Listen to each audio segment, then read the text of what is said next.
I am not in any way being hyperbolic when I say that this has been some of the most incredible 2 weeks for all three of us because of you all. Thank you so, so much for your incredible support for our Foamborn Aphrodite collection, the episode, the experience, sharing it with all of you.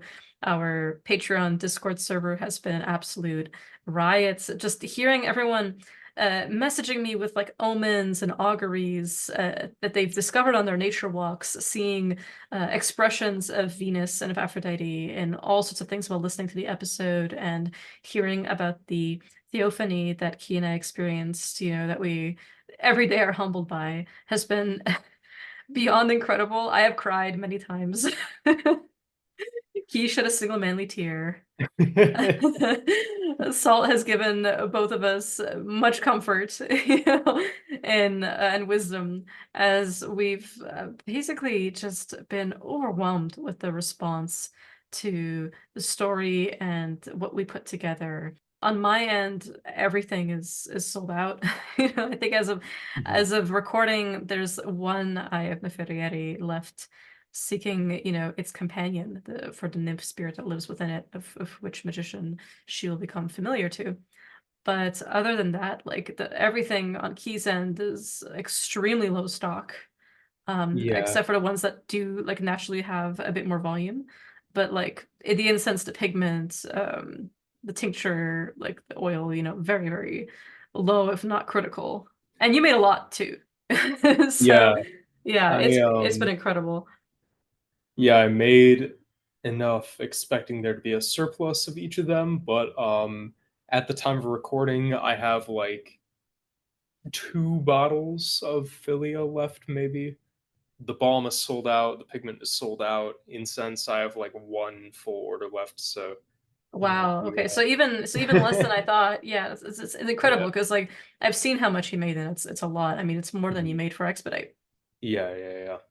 A veritable mountain of resources, and Hmm. I'm so happy that they have flown the coop and gone to people who will put them to fantastic use in service of the deity that we have so loved and cherished over the past couple months.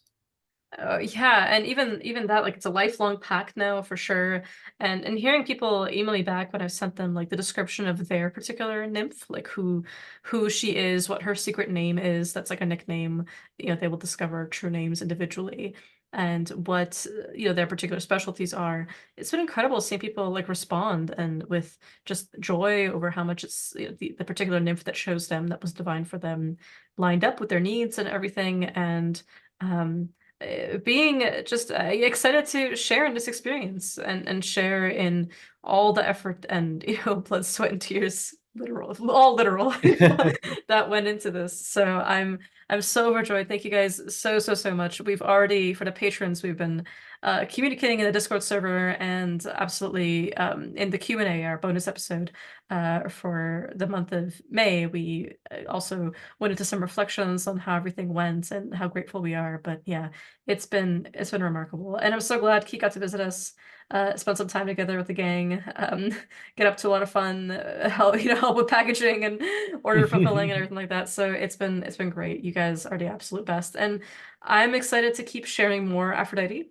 In the future, we'll definitely this is not the end. We're definitely going to make other things in the future based on experiences with her and other creative projects under her tutelage, especially that she's a joint patroness, and especially of that, including of this podcast, really.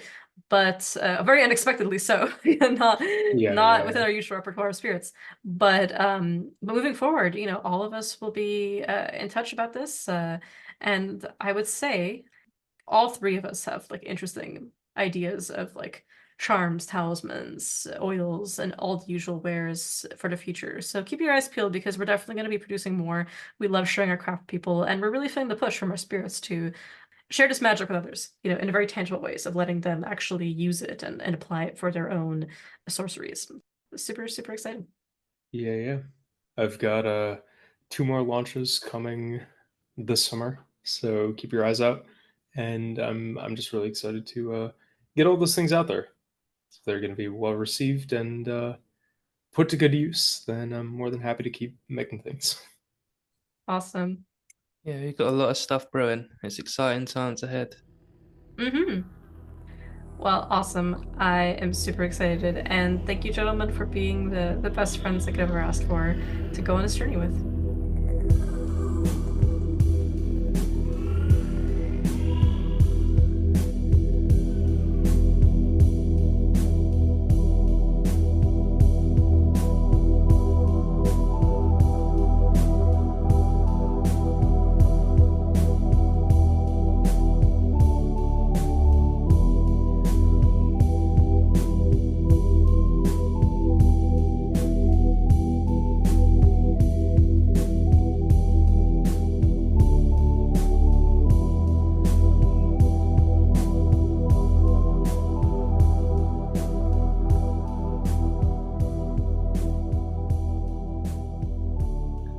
Be not alarmed at the frightful howls which you may hear. It's Svinga, Hey, Salt, Yo, and Bartman Key.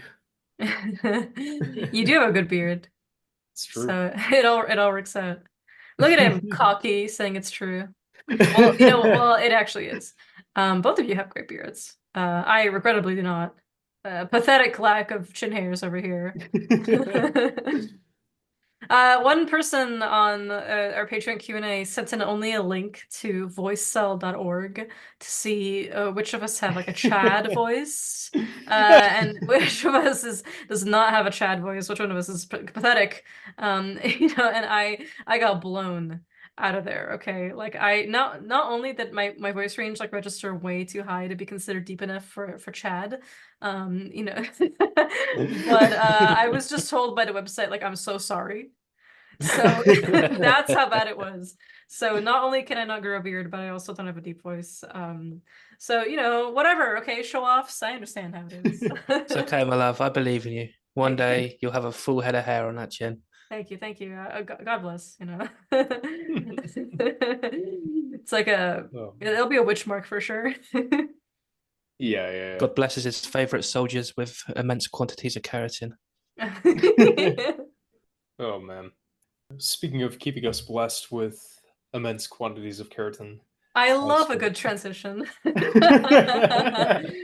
I will never be over that one time that like you did one of those like sudden like, oh, and by the way, and then like after a long pause, I forget which episode it was in, you were just like, I love a smooth transition, and we kept that in. You sang that out, so it haunts me whenever you're doing the intro. Mhm. Sometimes if you need to get on to another point, you just make it happen, you know? I completely understand. It's like a good oral charm. Right, exactly. And speaking of making it happen, remember to check us out. We're on Twitter at twitter.com/FrightfulHowls and patreon.com/The Frightful Howls. For following along, we have a bonus episode every month curated by and for our patrons, a Discord server, as well as a new bonus that's been popping off recently. We've been having so much fun, so many fruitful discussions, and we've been really enjoying just getting to know everyone who has been following either more recently or from the beginning. We also have Salt's fantastic almanac, which you can use to plan out your monthly magical and astrological endeavors. We also have a monthly live occult book club where we discuss a text of our listeners' choosing. And we have show notes for every episode, as well as many other, benefits and just the joy of communion and community. Remember to give us all a like, rating, and review on Spotify, iTunes, or wherever you might be listening to us. It really helps us fight against the demiurge of the algorithm in our eternal pursuit of, doing what we love. And last but not least, check out our services. I offer personalized coaching in magic and mediumship, sorcery for hire, readings, talismans, oils, tools, bespoke work, all that sort of thing. Svinga offers bulk and Thaumamancer readings. Go get your beans read. She is the best diviner. No.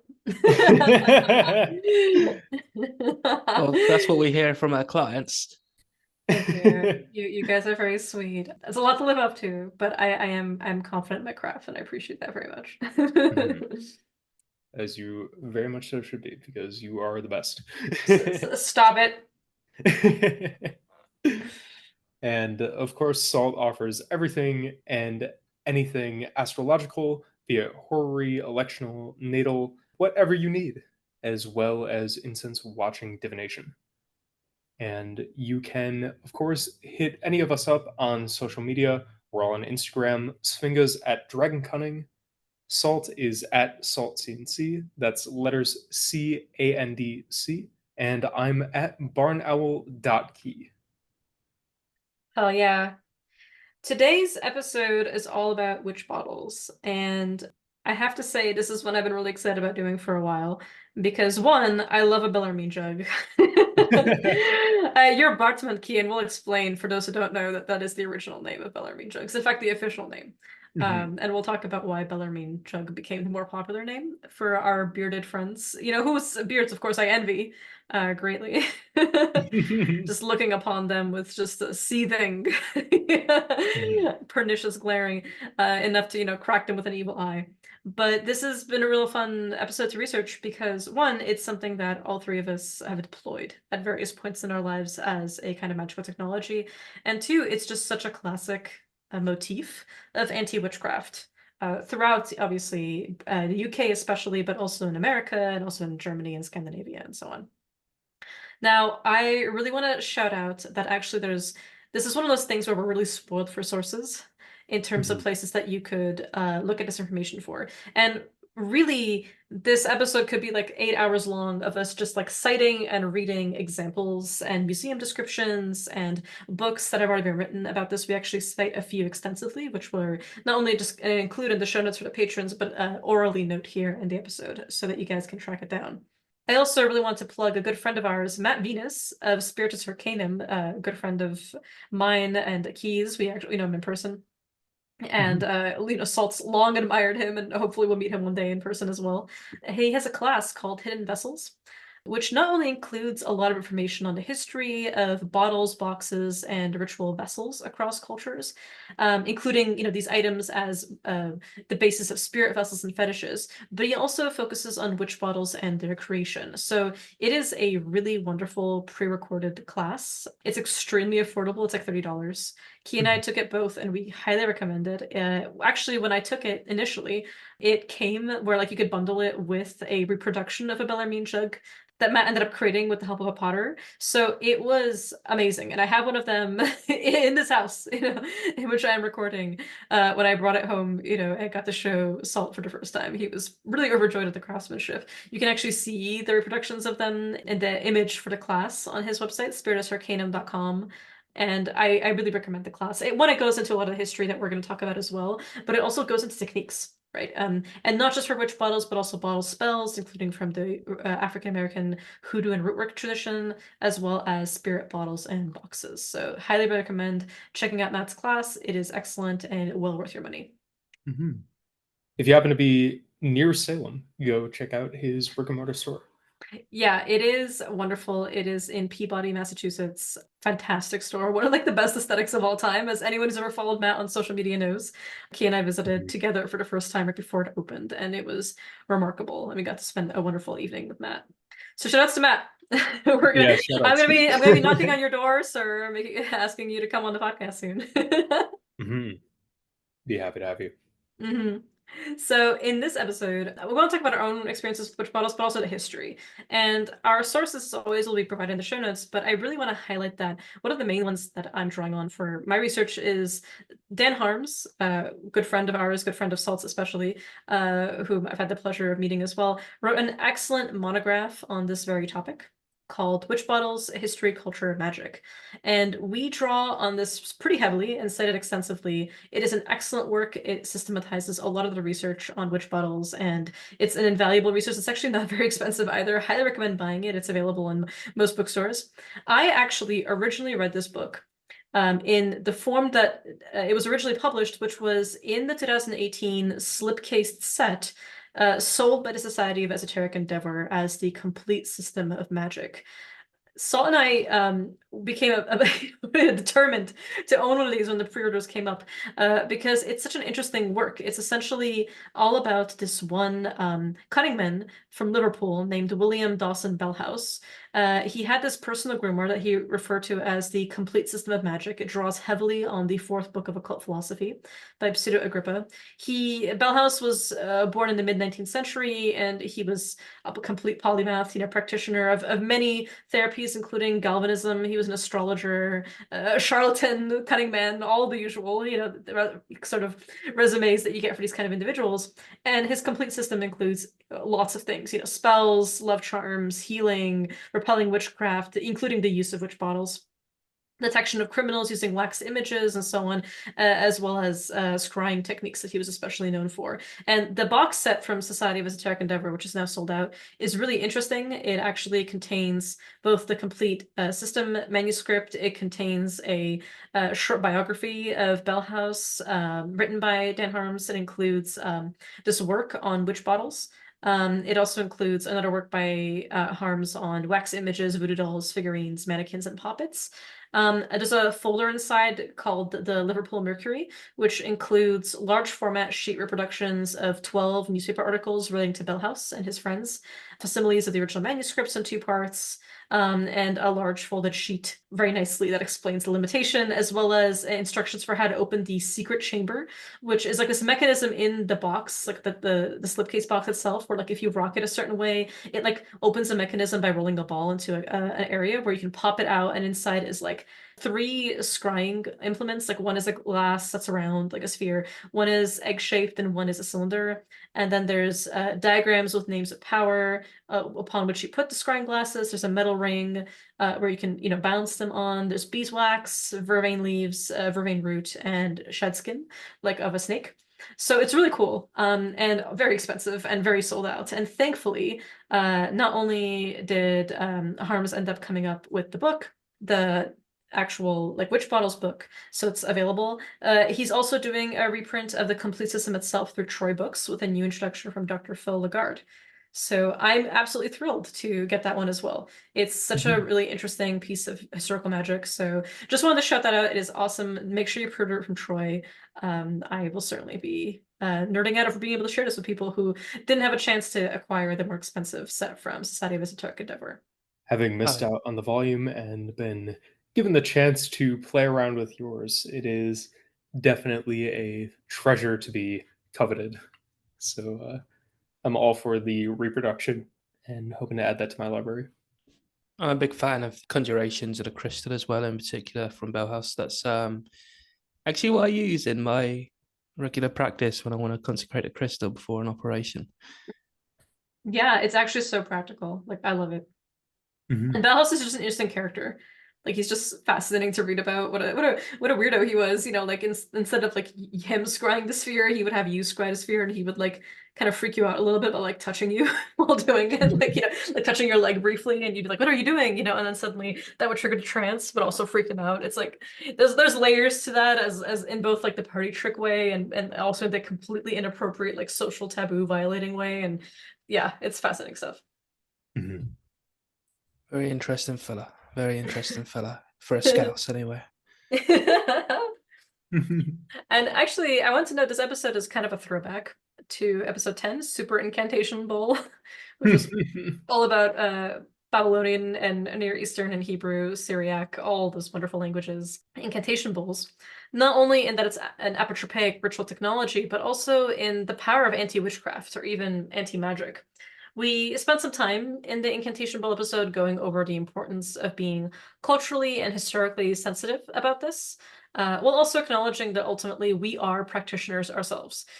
What we're going to describe and call magical is very broad, given the range of activities and actions that, we see as participating in a magical worldview and with magical logic. So like the St. Joseph Sell Your House kit, that Catholic church stores sometimes provide, that's magic to me, but I also understand why many ordinary Catholics would not want anything to do with the word magic and would never want to call it that. And we're not even getting into like witchcraft as a term, as a far more pernicious set of powers and deeds and associations with not being human and with the monstrous other and so on. I would recommend that you maybe as a good pregame to listen to episode 10, because it's interesting. We talk about the context, but we also want to flag the history of this kind of phenomenon of anti-magical charms that, some scholars will refer to as just ritual technologies as a more neutral term. But I also wanted to flag it because Dan Harmon himself, in the opening pages of his book, acknowledges this very same issue. And he says, Throughout this book, I make heavy and perhaps careless use of the words such as magic, magician, and supernatural. This might reflect modern sensibilities more than those of the people who utilized these items in the past circumstances. Indeed, no contemporary documentation accompanies most discovered bottles, and we have few hints as to the philosophies that underlie the practice. From what accounts survive, however, they seem based in the belief that one person may affect another person, creature, or object through non physical and invisible means, and that manipulation of physical items, possibly including ritual statements and actions, might lead to its reverse. Such ideas might be placed under different labels in different periods, and we should be cognizant that these labels did and do have considerable weight upon people's lives. I really appreciate that acknowledgement from him. It's something very important in the scholarship of magic and academia to understand that, like I said, even with the St. Joseph Sell Your House kit, it is magic to us as magicians, as sorcerers, and so on. But it's also important to note that, like, simple charms that are deeply, let's say, religious in nature, that are used to ward away the evil eye and so on, like, we will call them ritual technologies. We will call them like ritual statements and actions, and they incorporate these things much in the way that like a mass does, that Eucharist does, various religious traditions and their practices do. But they may be positioned as anti-magical, and magic may have a very particular definition or a sentiment that is felt and has real social weight when it is used and invoked. It's not flattering to some people, when you say like, oh, that's really cool, I love magic too, when they talk to you about what it's like to undergo the experience of the Eucharist. So in that way, it's important to be sensitive. Now, this is obviously a podcast about magic and occultism, and we are all magicians, and so we're gonna play around with this idea as a form of magical technology. But this, nevertheless, as Harms mentions, it's important to be very, very poignant and nuanced with our analysis. So even as we go through this, and we're going to talk about it as kind of magical in a sense that, like, our understanding of magic just does apply, and it's very broad, and it's not a dirty word. This is not to say that this is the case in broad cultures, especially, without even getting into witchcraft as a topic too. So with that said, the introduction, newly printed in this new version that has come out, is by our good friend Dr. Al Cummins. I love setting friends. Everyone so far has been a friend. So I really, really appreciate that. And Dan, if you're listening, we love you and your work very much. So the good doctor, he mentions, he gives an overview of what's, to come in the book. And he also says, it's important to note that when we're talking about urine, which is, of course, such an important, essential ingredient of witch bottles, right? It is, in fact, probably the most important ingredient consistently across witch bottle operations. It's important to note that it was understood as a bodily expression of the excreted dross of gross blood and its corrupted humors. But it's also a diagnostic tool for natural magic remedies. It's used to check for pregnancy. It's used to look for indications of witchcraft or malefica. It's also a link to the source or the caster of the malefica, because urine flushes out toxins. So it quite literally marks the curses, the hexes, that might be beheld in the chamber pot, right? And can be used to locate the traces that bind the caster of the hex with the victim, which we'll be exploring quite a bit in this episode. Yeah, and the word urine also features in Avicenna's Canon of Medicine over 424 times in the AMS Press edition, for those who are wondering just what kind of role it might be playing in pre-modern medicine. Oh my goodness, yeah. I when you sent me that screenshot of like how many times does it show up, but it makes sense. It's not only such an important part of humoral medicine, but proper treatment, right, to deal with maladies and suffering and hexes and curses and so on. Of course, by necessity, we'll have to look at these matters, right? So Dr. Cummins says that, bottle operations seem to use urine to reverse the magical link formed by the assault of the spiritual assailant, because the urine is weaponized to spoil the witch, right? It's used to as a link to find the person who did the curse, even if that person is unknown to you, as a way to counter magically them, right? So this is kind of counter offense is the best defense, as he calls it. whether, by boiling it on a high flame or by putting it, entombing it in a bottle and so on. These creations seal away the witch's poisons and lace the very urine that is being used, to kind of mimic the bladder of the witch with the pins, the bent and broken pins that are rusty, to like prick at the witch's body and retaliate, right, against these conjurations. And no study on witch bottles is complete without a mention of Blagrave's astrological practice of physic, discovering the true way to cure all diseases and infirmities, which also mentions urine many times, and including like various charms and kind of natural magic remedies to deal with urine. But there's one particular section that is, always quoted in studies of witch bottles, which is, "Here followeth some experimental rules, whereby to afflict the witch, causing the evil to return back upon them." And you can see in Blagrave's, which is a text I think that Saul has cited to me once a month at least. Whenever we talk about natural magic, it always comes up in conversation. Yeah, I mean, for starters, he's from Reading, which is, it's just all right. Reading's all right. Not as good as Hampshire, but Berkshire's all right. But also, like, as far as I just find him a very interesting text, like, especially when he talks about melancholy in particular, like he has some quite, I guess, for his time, quite novel takes on the subject, which, the time period in which he was writing this was kind of very much a transitional period in medicine. And that's not even to mention like the astrological elements involved. Like you can't hate on that, right? You can't hate on that. Like astrological medicine is one of the funnest subjects to do with astrology, in my opinion. Like I love the way that you're able to know so much about that, because it's so cool. Like I'm honestly always thrilled when you talk about astrological medicine, because it's so beautiful. Not in the sense that like, oh, it's terrifying and deterministic, but in like it actually is very agency enabling to see all these cures and all these particular things you can do. And for those not familiar with the text, Joseph Blagrave, he was born 1610, died 1682. So this is a text, that actually deals with exorcism and medicine and astrology and medical botany and medicine and magic. Like it is one of those like polymathic works that, you had to be kind of in the 17th century to feel ready to write. Yeah, genuinely. Like it's the kind of text that will drop on you some of like the most consistent logic and then something that just sounds utterly batshit, which is what we're all here for, right? Like I'm sure at least that's why I'm here.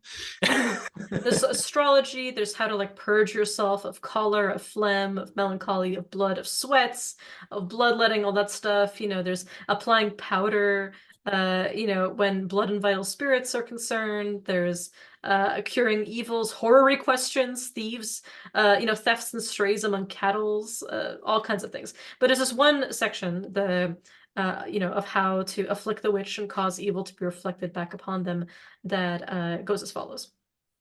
One way is by watching a suspected party when they go into their house, and then presently to take some of her thatch from over the door or a tile, if the house be tiled.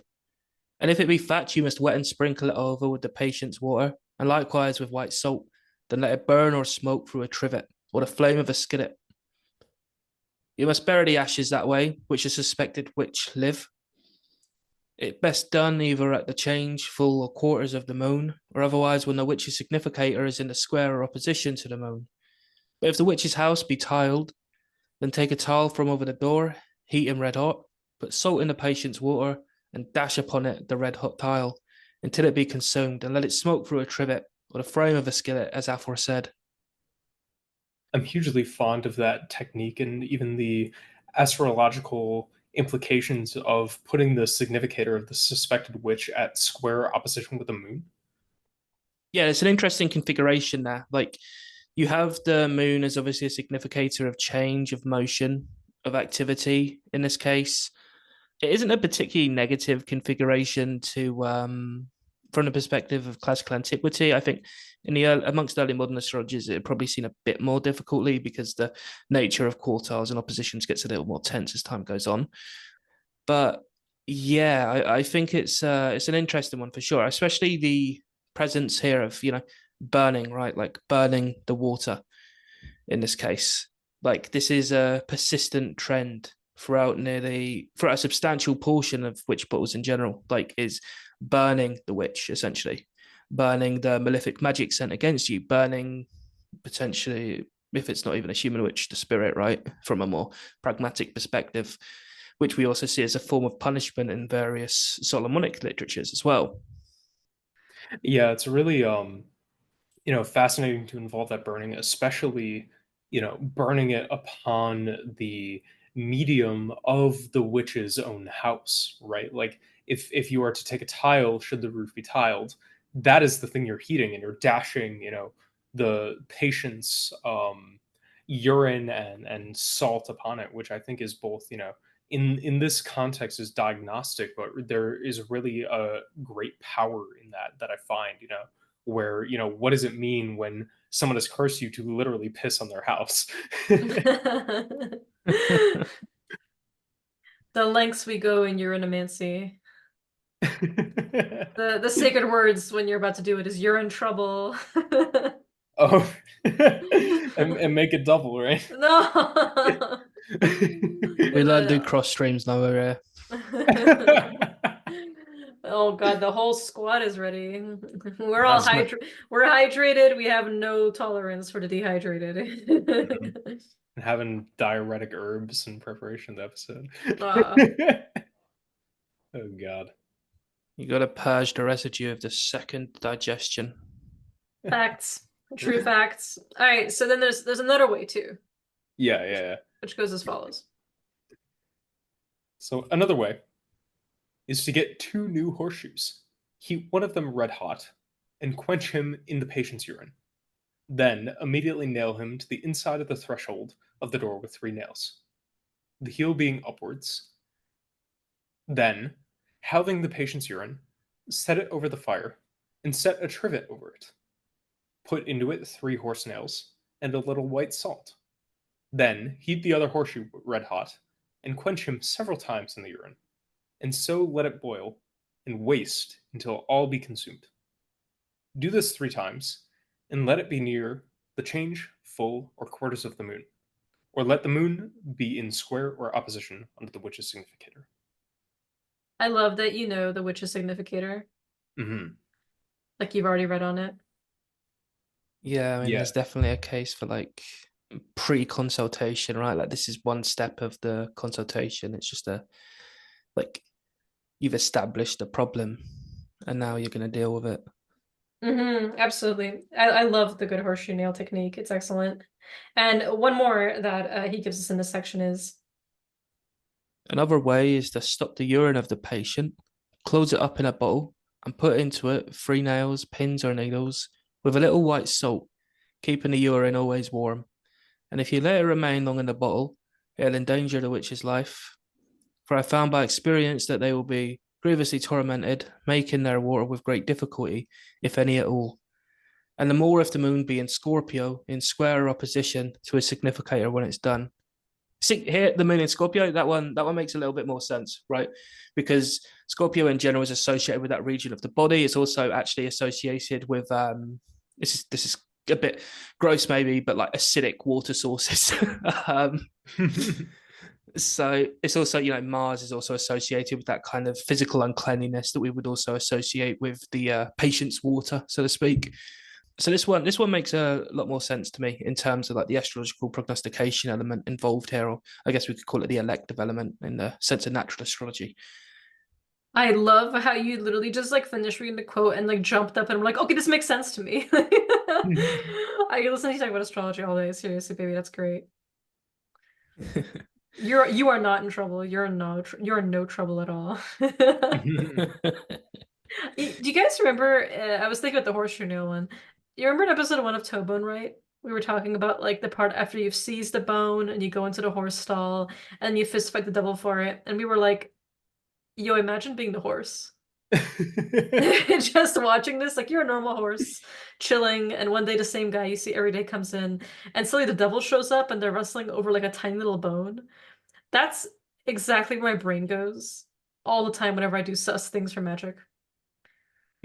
Like when I was collecting the horse manure for the PGM Oracle of Kronos, we've told that story so many times. I'm sorry to the people who like are really like they're like, we know we read the article, we know that you got the horse manure and the cat heart and everything. Like, yes, but imagine being the spirits watching you take that.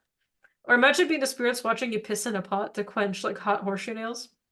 Like, yes, Yeah, yeah. I know they're like, yes, it's for magic, we get that. And yes, they have seen worse, but like I do think like like what is some random crossroads being like not in your court just rolls up and is like Pissing all by yourself, handsome?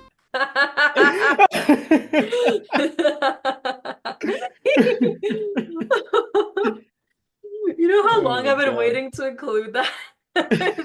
It's so So it's like the very beginning, right? Because we had always had witch bottles and something of this matter in the back of our minds, even for, whatever other magic advice. we've had Literally. we've had that audio file sitting in the archives waiting in the wings, ready to go. Sorry, we had many Sonic the Hedgehog jokes in our Snacks Bite episode, and now we finally get to do the meme of like Rouge the Bat saying that finally. It's so at last. God, it feels good to get that off my chest and out of my bladder. Unlike the witch.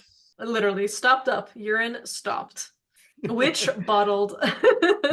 It reminds me of the Testament of Solomon and like the very early Solomonic grimoires, where one of the curses that you deploy against the spirits is you invite them to dinner with very extravagant offerings and give them a seat, but then you like slam the knife into the table and are like, none of you can leave, none of you can piss. I torment you by not being able to piss, and that's the coercion. So It's it does make you wonder about the bodily fluid necessities of spirits. right. But they as many individuals have tried to figure out, it's like the part in Malleus Maleficarum where they're like trying to explain how on earth an incubus is able to get a woman pregnant and like how is the semen like physical. And it's like, well, they have bodies. They're like subtle bodies. They're made of different things, but there are bodies and they can sometimes be manifested physically. And it's just like, dude, you have no idea. Okay. Oh my God. Finally, at last. So, okay, now that's off our chests. Dr. Cummins also notes in the forward that Dan Harms's, work is going to carefully frame variations of elements of witch bottles. So it goes from contrasting and comparing examples of wider like ward burial practices such as the demon bowls that of course we did our episode 10 on, to clay vessels found at thresholds in Germany and the Netherlands.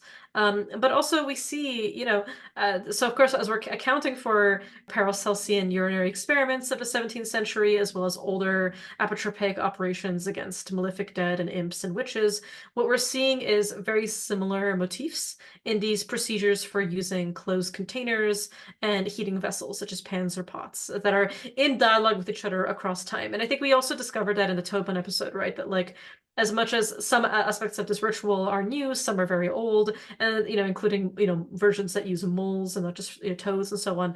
But we also have examples of almost identical ritual logic coming to us from Pliny the Elder, right? Mhm. So this has been a long time coming.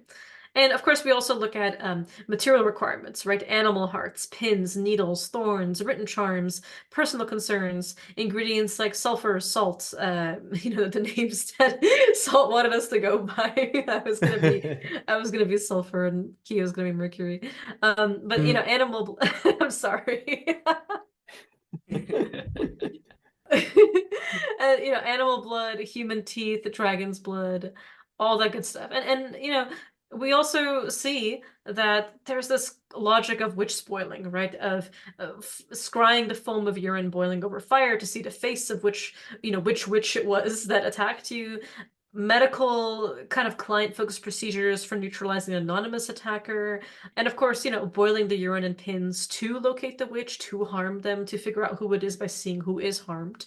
And also disempowering the curses and causing bodily harm, dysfunction, and enfeeblement, right? So Dr. Cummins gives us a great overview of what's to come. So now let's dive in a little bit into Dan Harms's work. So one of the first things that he notes is that the term witch bottle appears in a catalog for the Saffron Walden Museum in Essex in 1845, referring to an item on display. And after many years, we actually still don't really know what exactly that item was. And he says, for our purposes, I'll refer to a witch bottle as a ritual assemblage, usually intended to fight off maleficent magic, and employs at least two of the following three ingredients: a bottle, urine, and sharp objects. But you can see that the urine is so critical, right? It's witch bottle, but the urine is just as important as the bottle. And the ritual component here should mean a purpose with non-material, components. So a jar a carpenter uses to hold their nails, for example, would not qualify. Urine and sharp objects do not necessarily have to be included. Many assemblages have been made beyond these. And if some ambiguity exists about the presence of, for due to preservation, the presence of two and the positioning of the bottle, might also be considered. But another thing is also to look at witch bottles as incorporating the location, right? So where was it buried? Was it hidden in the household? Was it put under threshold, and so on, right? Mhm.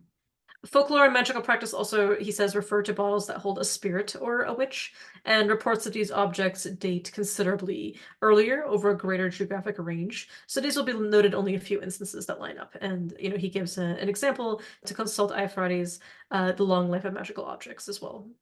Yeah, as far as like bottles holding a spirit, like that's actually been one of the main practical applications as far as which bottles go in my experience, is like, especially with feistia spirits, like, the spirits found in the Book of Offices of Spirits, the Thesaurus Spiritum, that kind of thing. Like there's a lot of utility there to be had. Yeah, definitely. Like even in kind of the Faustian experimentations, and ranging all the way from that high ritualism into the folk magical traditions that I've had the pleasure and privilege to seen practice in person, had explained to me by other people doing it. Even simply, hanging bottles on specific trees, or putting bottles on like the front porch of the house, to be like, this is a trap for a spirit. If I trap that spirit, if it works for me, I'm going to dispatch it and do things with it. Totally. And I like this emphasis on these three elements, because when considering the origins of witch bottles, Harms actually says, so there's this example, right? Year 300 BC, there's two or more individuals in Athens who undertook this magical ceremony. They got a little stew pot, used for funerary offerings. They painted a red ochre wreath around the middle. They etched dozens of personal names, men and women, local and foreign, into the sides of the pot. And inside they placed the head and feet of a chicken, the parts of the bird with the least amount of meat, right? A doornail was put in the pot, puncturing the base, and a coin, which later on corroded beyond recognition, over the pot's mouth. And then they buried the whole item underneath the floor of a sculptor's studio near the agora, presumably for protection. And he says, would this be considered a witch bottle? Harms would argue against this, because even if we set aside the temporal and spatial difference from other examples, many, and including the many names and so on, this seems to suggest that this is a spell intended for judicial or political purposes. And likely actually those working in the building under which it was buried. We have so many examples of like judicial workings in ancient Greece. And it's very much unlike the witch bottles, because these were usually used to prevent or interrupt or reverse hostile magic, and not perpetuate it, right? So this particular grouping of rituals that he's looking at, these would be more similar to saucer pyres, which were like buried protective assemblages and so on, containing tiny ceramics, and commonly employed at the time, right? So we should look beyond the initial impressions, right, to find differences and nuances, is what he says. And of course, another precursor to witch bottle charms also comes to us in the procedures of urine and iron objects being boiled in a pot or pan, right? So not being included necessarily in a bottle, but just being boiled in a pan.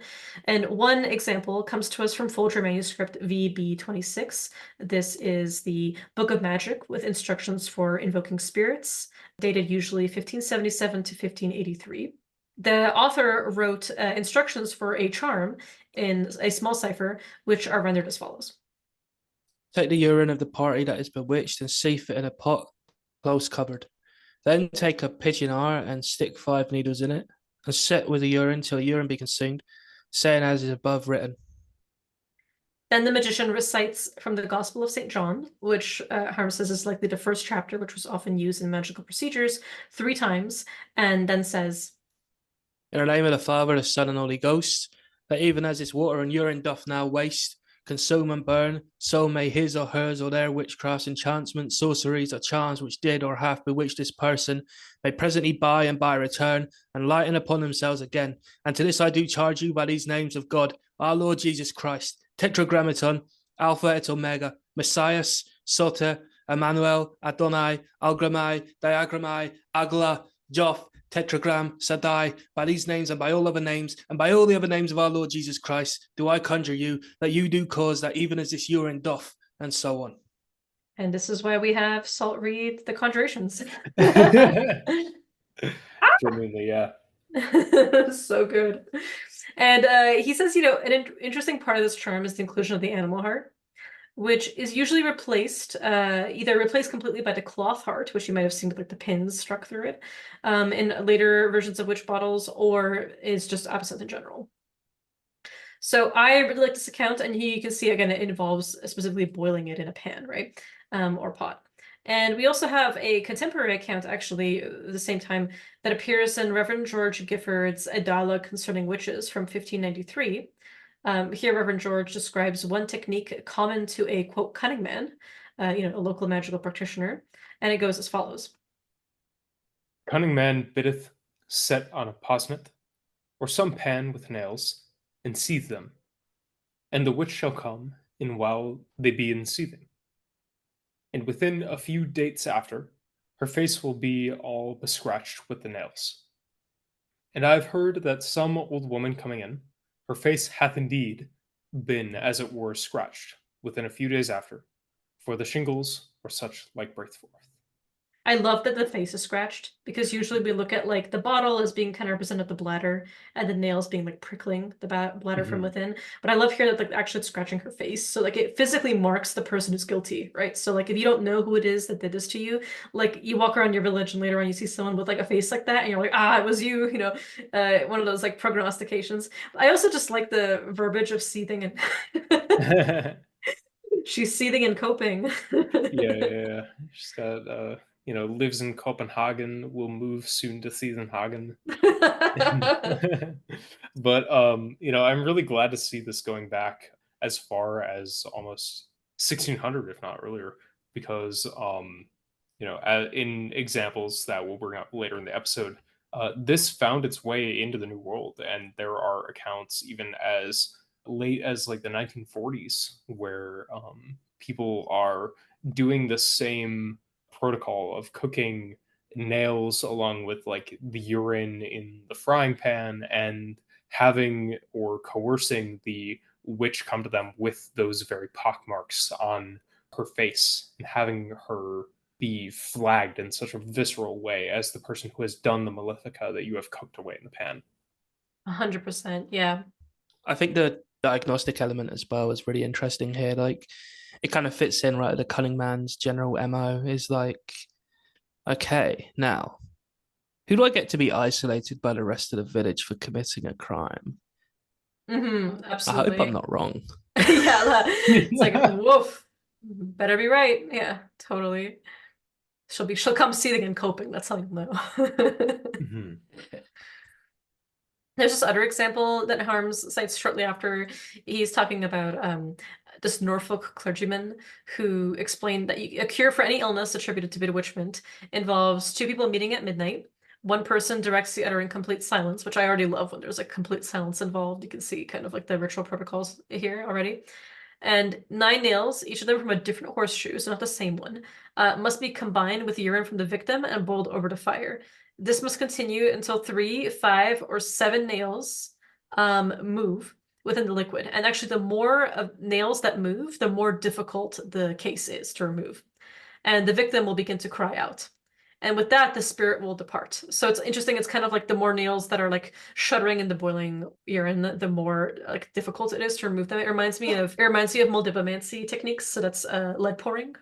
Sometimes, you know, substituted for tin pouring to be less toxic, or wax pouring through keyholes, which is also what I do, that I'm trained in from the Serbian perspective, in which to like remove elf shot from somebody, we might pour lead or tin into water that has been blessed and prepared over the client, and we'd have like a red cloth draped over them and so on, and we put it down, and if we're seeing pins, especially like 7 or 9 pins form in the water when the lead cools, that's a sign of success, like the elf shot has been removed, right? But if it's fewer, we have to do it again to get all of them out. And so it said with this scene, the spirit will depart. And on one occasion, Harm says a boy accompanying the rite was silent until the end when he cried out when he saw something black exiting the room through a keyhole. And as a result, the bewitched child did not recover, which is interesting. It's not just like forcing the spirit out through the boiling. It's also you got to be silent so they don't, I guess, like see you, because spirits have a very strong sense of smell. And I imagine with like urine boiling, that's a really difficult thing for them to endure. And so they're now like, hold on a second, I heard you, like, what were you doing, you know? And Harm says if we take these accounts as a model for later witch bottles, the use of a pot or pan that is not broken or buried might account for the lack of evidence of witch bottles before it is time. And in fact, you know, there's even a later 19th century charm that could be done with either a pot or a bottle. And what I really want to emphasize here is the reason that the witch is tormented and the spirit is tormented, right, by this process is that a vital part of the assailant, you know, the one who has cast the curse, is in the patient, right? There's a contagion of curses. Like there is a bit of you when you curse somebody in the person you're cursing. So if you add salt and iron and fire, you are literally scalding, you know, this assailant, you're making her seethe. A really cool piece of folklore that kind of explains how a witch is counter cursed in this manner is like the soot like sticks to the witch of like the actual burning. Brian Hoggard's chapter Witch Bottles, Their Contents, Contexts, and Uses in the anthology Physical Evidence for Ritual Acts, Sorcery, and Witchcraft in Christian Britain, edited by Professor Ronald Hutton of The Triumph of the Moon, draws on Blagrave, whom we've already discussed, and expresses again that the vital spirit of the witch is in the urine, creating this sympathetic link between the witch and her victim. And the bottle itself, of course, again represents her bladder, so you're piercing it with pins and you're causing pain to her. And Hoggard also includes many, many examples of witch bottles. Like I said, this could be like an 8-hour episode if we just read them all. So I really had to like pick and choose. And he's looking at some New World information from Hyatt. So like we're really picking and choosing because otherwise this will be very long. But I highly encourage you to read Dan Harms's book. I encourage you to read Hoggard's chapter, as well as everything that Hoggard's written. Actually, it's all wonderful. Well worth the read. And this chapter especially is really good for our purposes. He sets a story from Joseph Glanville of a woman whose health was languishing, and then a traveling cunning man's diagnosis named that actually the cause of her malady was what he called dead sprite. And he recommended that her husband takes a bottle, put his wife's urine into it together with pins and needles and nails, and cooks it, you know, boils it right, puts the bottle to the fire, and make sure the cork is, you know, fastly in it so it does not fly out. Obviously, when the heat begins to rise and so on. And then, of course, because the cork flows off, right, with a loud bang because of the heat, it spills its contents everywhere. And when they next saw, you know, the cunning man and talked about this, and they were like, hey, you told us make sure that the cork doesn't, you know, fly out, but obviously it did, and that's just going to physically happen if you boil a bottle like that. The cunning man recommended burying the bottle instead, and that's when the wife's health actually began to improve. And I think this is really interesting, right? Because here we see the components, like the ritual logics of everything going on here. And actually, because heating the urine didn't work, which is something that we're going to talk about shortly, they resort to burying it, and that's when it succeeds, right? So you'll see later on, like as the burial method, you know, kind of rises in popularity, we hear less and less of this method of just boiling the urine, which may imply it's just not as effective, or there's just like the burying of it kind of keeps it more stable in some way, like it's lasting, right? It's enduring because it's tucked away in some corner as an apotropaic charm, as opposed to being a ritual procedure that's done once, right? There's a kind of way it's more permanent. Also less risk of the bottle blowing up and the shards of glass hitting the people burning it, which has happened on a few occasions. It has, and there's actually an example that we're going to read later of just that happening. So stay tuned, okay? It's a really tragic but funny one. So as I mentioned with the toad bone, right? You know, there's examples of how the form has changed, but the elements have been around since forever. So what about witch bottles in the form that we know them? Harms tells us that the first artifacts claimed to be witch bottles appear in the UK around 1500. A lead stopper in the mouth of a stoneware container found at a site in Kingston, Lisle, bears the imprint of an Austro-Burgundian jeton, or a counter placed on a board to keep track of accounts from 1482 to 1555. And he says a similar seal with the imprint of a Ageddon from Tournai dates to the late 15th century. It's uncertain if these were why these are considered witch bottles, but they were cataloged in this way. But the most compelling evidence of witch bottles really starts to appear in the 17th century. Joseph Glanville, who we've mentioned already, in 1681, of course, as told to William Burleigh of Christ's College, Cambridge, he was staying in Suffolk around 1640 when he learned of his landlady's brush with witchcraft, as follows. For an old man that travelled up and down the country and had some acquaintance at that house, calling in and asking the man of the house how he did and his wife. And he told him that himself was well, but his wife had been a long time in a languishing condition, and that she had been haunted with a thing in the shape of a bird that would flutter near to her face, and she could not enjoy her natural rest well. And the old man bid him and his wife be of good courage. It was but a dead spirit, he said, and he would put him in a course to rid his wife of this languishment and trouble. He therefore advised him to take a bottle and put his wife's urine into it, together with pins and needles and nails, and cork him up, and set the bottle to the fire. But be sure the cork be fast in it, that it fly not out. For the man followed the prescription, and set the bottle to the fire well corked, which then it had felt a while the heat of the fire began to move and joggled a little. But he for sureness took the fire shovel off, which he still quickly put on again, but at last, at one shoving, the cork bounced out, and the urine, pins, nails, and needles all flew up, and gave a report like a pistol, and his wife continued in the same trouble and languishment still. Now, not long after, the old man came to the house again, and inquired of the man of the house how his wife did, who answered as ill as ever, if not worse. He asked him if he had followed his direction. Yes, he says, and told him he had then, as is above said. Ha, quoth he, it seems that it was too nimble for you, but now I'll put you in a way that will make the business sure. Take your wife's urine as before, and cork it in a bottle with nails, pins, and needles, and bury it in the earth, and that'll do the feat. Now the man did accordingly, and his wife began to mend sensibly, and in a competent time was finally well recovered. But there was a woman from a town some miles off to their house with a lamentable outcry that they had killed their husband, and I asked her what she meant, and thought her distracted, telling her they knew neither her nor her husband. Yes, says she, you have killed my husband. He told me so on his deathbed. But at least they understood by her that her husband was a wizard. You're a wizard, Harry, and had bewitched this man's wife. And its counter practice prescribed by the old man, which saved the man's wife from languishment, was the death of that wizard that had bewitched her. The You're a Wizard Harry part was indeed in the original text. Yeah. So it's a vital part of the source. Yeah. I do love that, like, her husband was a wizard and had bewitched the man's wife. Mhm. Love the rendition, so thank you. It's such a detailed account. Like, Harms gives many more, and again, we highly recommend that you check out the book to learn more. It is, we're trying to do it justice by giving an overview, but it's so detailed and wonderful. Like, definitely a great one to have in your library. And one thing that he also goes into that we kind of teased that in the beginning is, like, Bellarmine jugs. Like, where did that name come from? So Bartmann, right, which is the actual name of those jugs, is German for bearded man, which is why I was making that joke earlier when we became, that became the B for BK today. And if you've poked around for witch bottle lore, you've seen these around, right? Museum of Witchcraft and Magic in Cornwall has a great one that was found built into the wall of a bombed out house in Plymouth.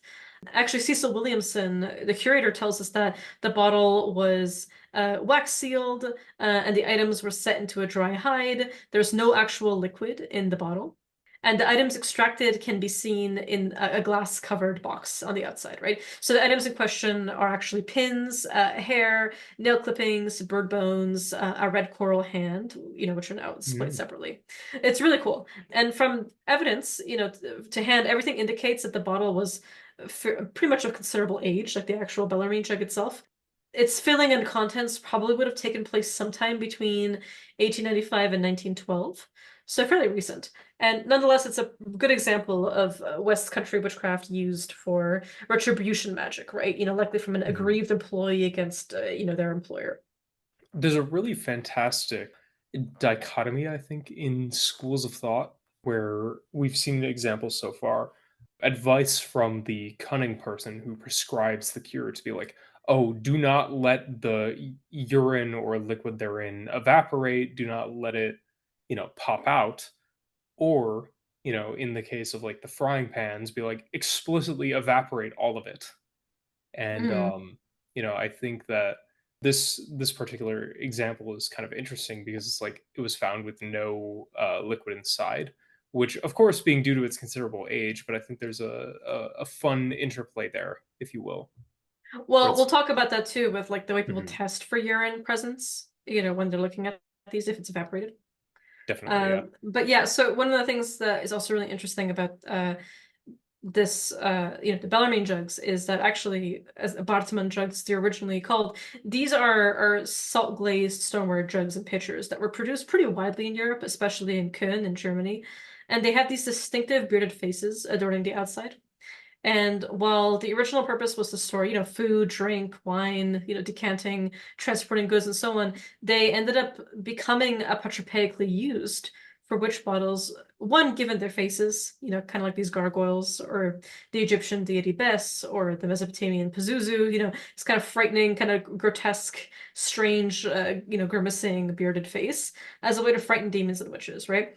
But also they were really sturdy, hard to break, widely available, right? So the fact Mhm. that you could easily purchase one, plus it was durable, plus it had this face on, right?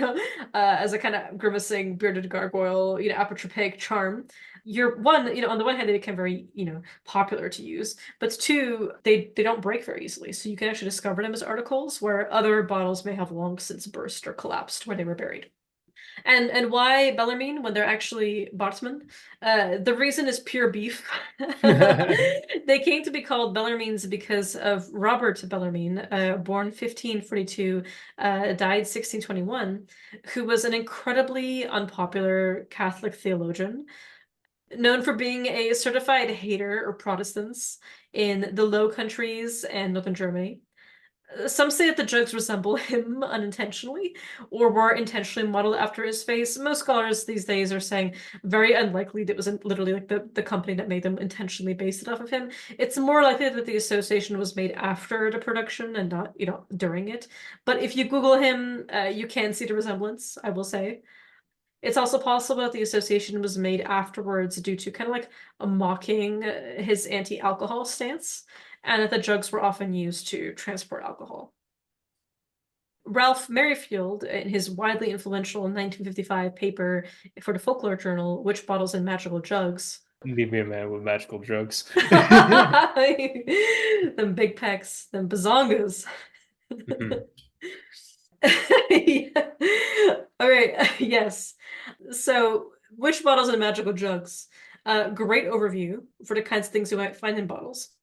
But I also want to draw our attention back to Brian Hoggard's article, as he not only just gives us many examples, but he also systematizes a lot of the earlier scholarship of examples of witch bottles coming from across the UK.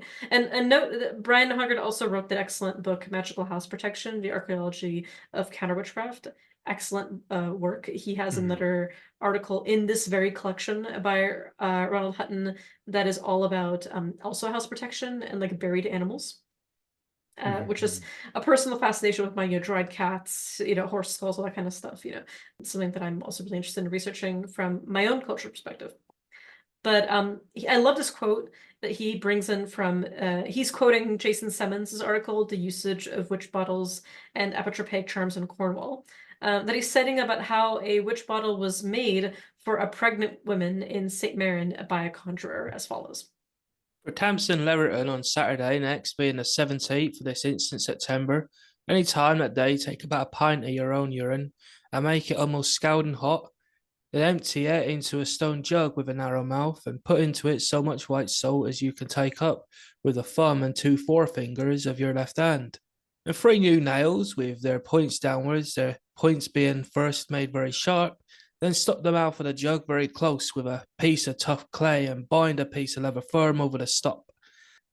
Then put the jug into warm embers and keep him there 9 or 10 days and nights following, so that it go not stone cold all that meantime, day nor night, and your private enemies will never after have any power upon you, either in body or goods. So be it.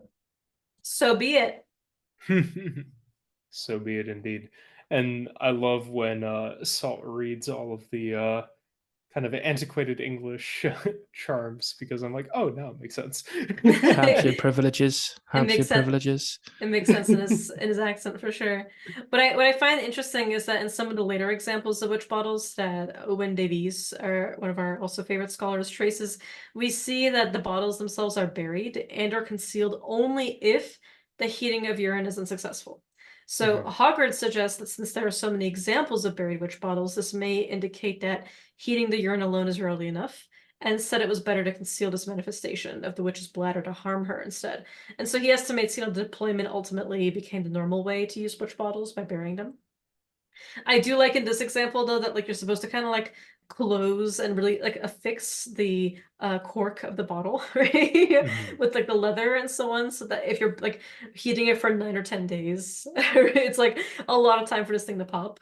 Like a champagne bottle, but it's hopefully you're taping it down there, but that just makes me worried that it'll just burst out the other end, as it were. Now, actually, about that, because you're talking about what happens if it bursts, one of my favorite examples that Hoggard draws on from Owen Davies is this one instance that took place in 1804, in which the boiling of a witch bottle proved fatal, but not for the witch. She or he, didn't die because this counter magic was deployed. It was the victim. Cunning man John Hepworth of Bradford boiled an iron witch bottle over a flame. Iron, okay, so you know where this is going. It promptly exploded and killed his client with the shrapnel, who was watching. So client and cunning man that he hired, zero, which won. Sorry, victory royale complete. To be honest, that's both an omen and a very physical thing that will occur due to physics. And it's just so sad, but imagine going to this guy and being please help me, I'm being cursed, and he's cool, let me put this in an iron bottle, come close, watch the magic happen, and then it explodes and just instantly kills you. Some minesweeper shrapnel, this poor man. Yes, sometimes witch bottles were boiled. There is a 1762 case of the daughters of a man named Richard Giles, who was an innkeeper in Bristol, and supposedly these daughters were possessed by evil spirits, and a local cunning woman managed to cure them by boiling a witch bottle, which successfully dislodged the entities, presumably with their urine inside. But generally, when they do explode, it would be by a cork or bung popping open, and then the contents, piss, snails, everything shooting out, but not the actual jug itself bursting. And in this case, it was iron, so it literally became minesweeper shrapnel. What a bad day! You just imagine going to this guy and be please help me, and then this occurs to you. I will say the one plus side is shout outs to Mr. Hepworth's protections being good enough to protect himself from the bottle exploding and dodging the shrapnel a la the Matrix. But he was literally leaning back, and his satyr square that he had under his clothes was no, lean over. It was going past him in slow motion. His fifth Mars, Pentacle of Mars or whatever. No, the sixth Pentacle of Mars. Sorry, that one in his pocket. He was just no, just completely dodging it. And he stands up after the slow motion camera. After the slow motion vision wanes, and he's buddy, are you okay? And he's dead, hemorrhaging blood next to you, and he's oh, well, I should have given you one of the satyr squares. The alternative as well. Mr. Bradford was the witch all along. Oh my god, it's get here up close and personal. It's the classic case of cursing someone and then they pay you to take the curse off and also heal them. Make double the money.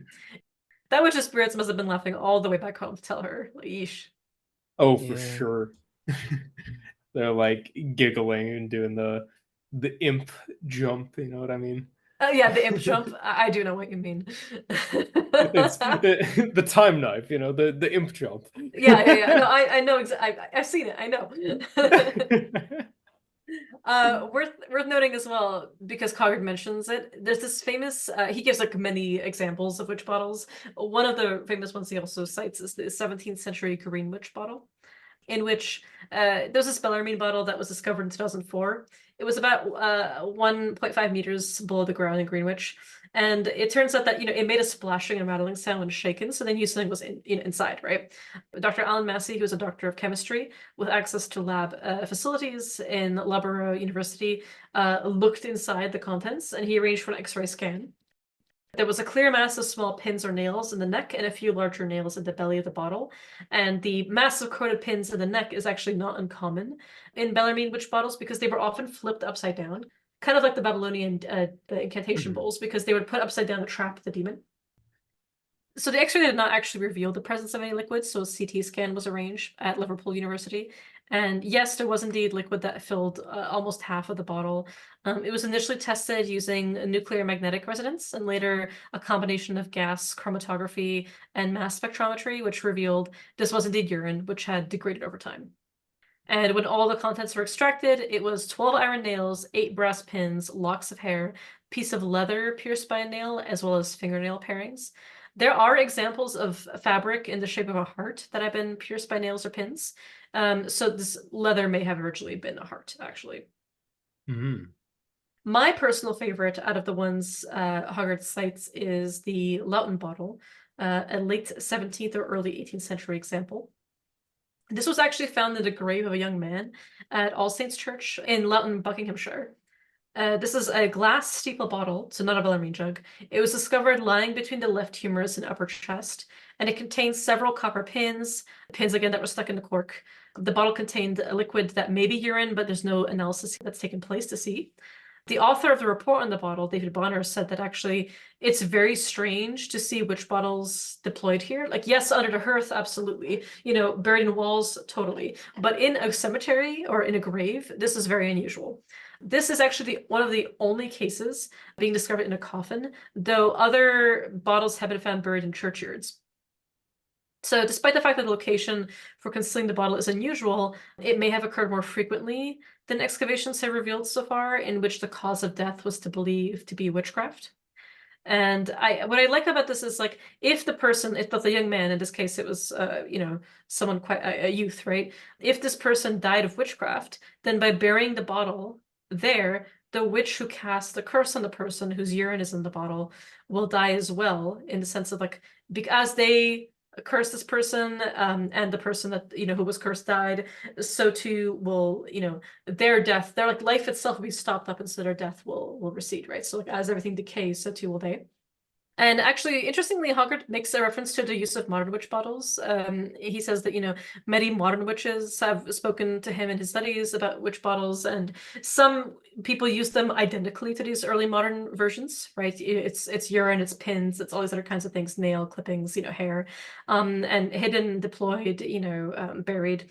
And others use other kinds of ingredients, such as iron fillings, herbs, in one example, menses.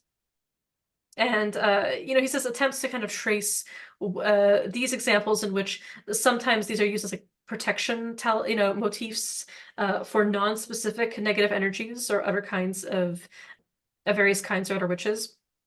Attempts to kind of trace where these come from have not necessarily been fully successful to figure out where this idea came from, but it is widely used in the modern like pagan and witchcraft communities, which I think is interesting because like sometimes when you Google witch bottle, you get like Etsy stores that are like, here's a bottle with herbs and crystals, right? And they kind of mean it as like it's a bottle made by somebody who calls himself a witch.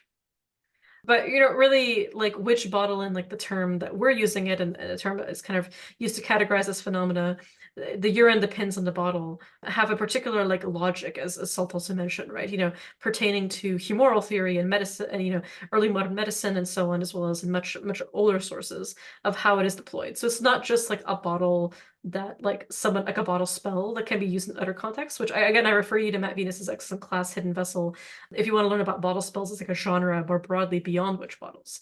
But this particular form of apotropaic charm, I think, is, let's just say, it's still being used to this day, right? In many ways, as well as Howard as well notes that there's like plenty of people who are also interested in using this particular technology.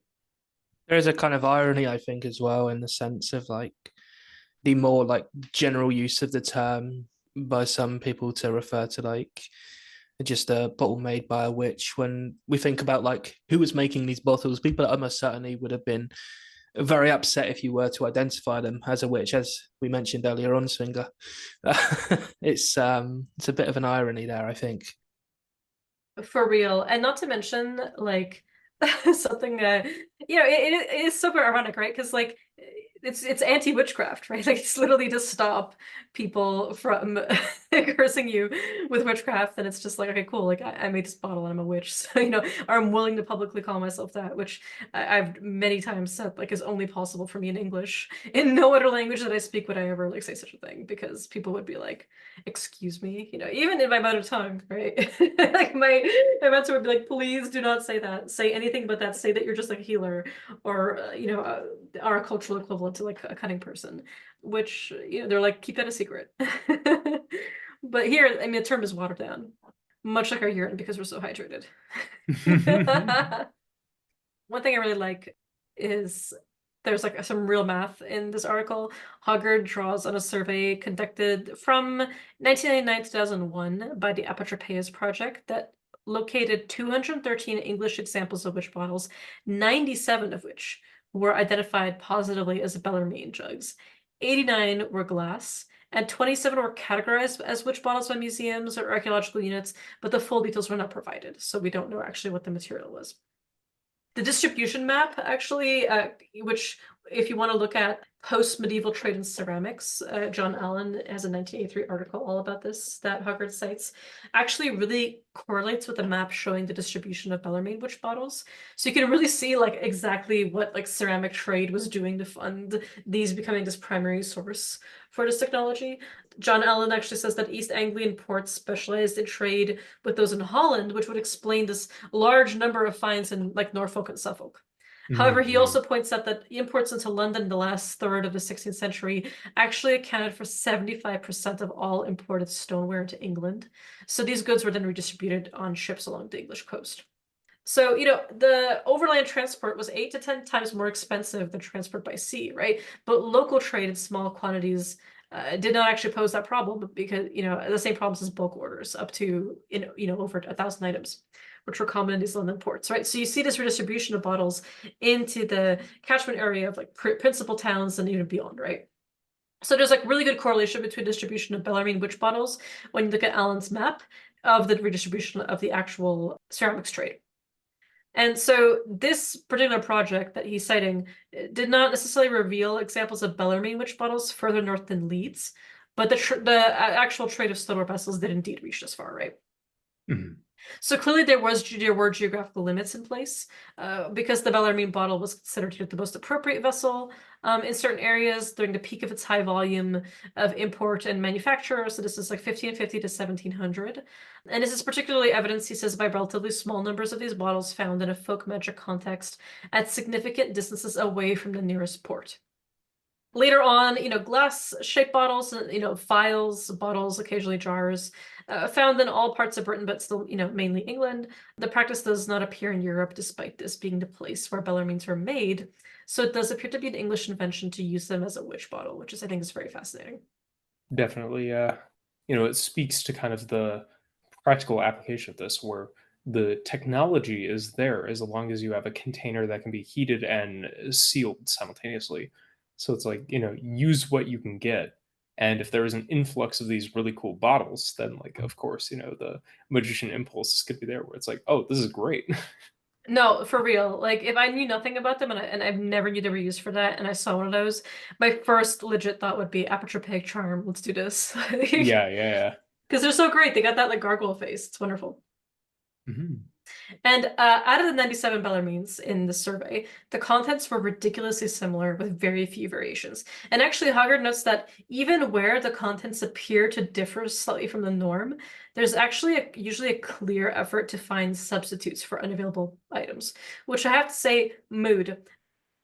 That's me with most magic, and especially with the PGM, my project, because like a lot of my magic is not stuff I can talk about publicly. Like I don't really speak about bulk witchcraft or folk magic, what it looks like for me when I do it, when I'm not presenting about it publicly, and I don't talk about Kimanda necessarily, right? So, or not yet at least, right?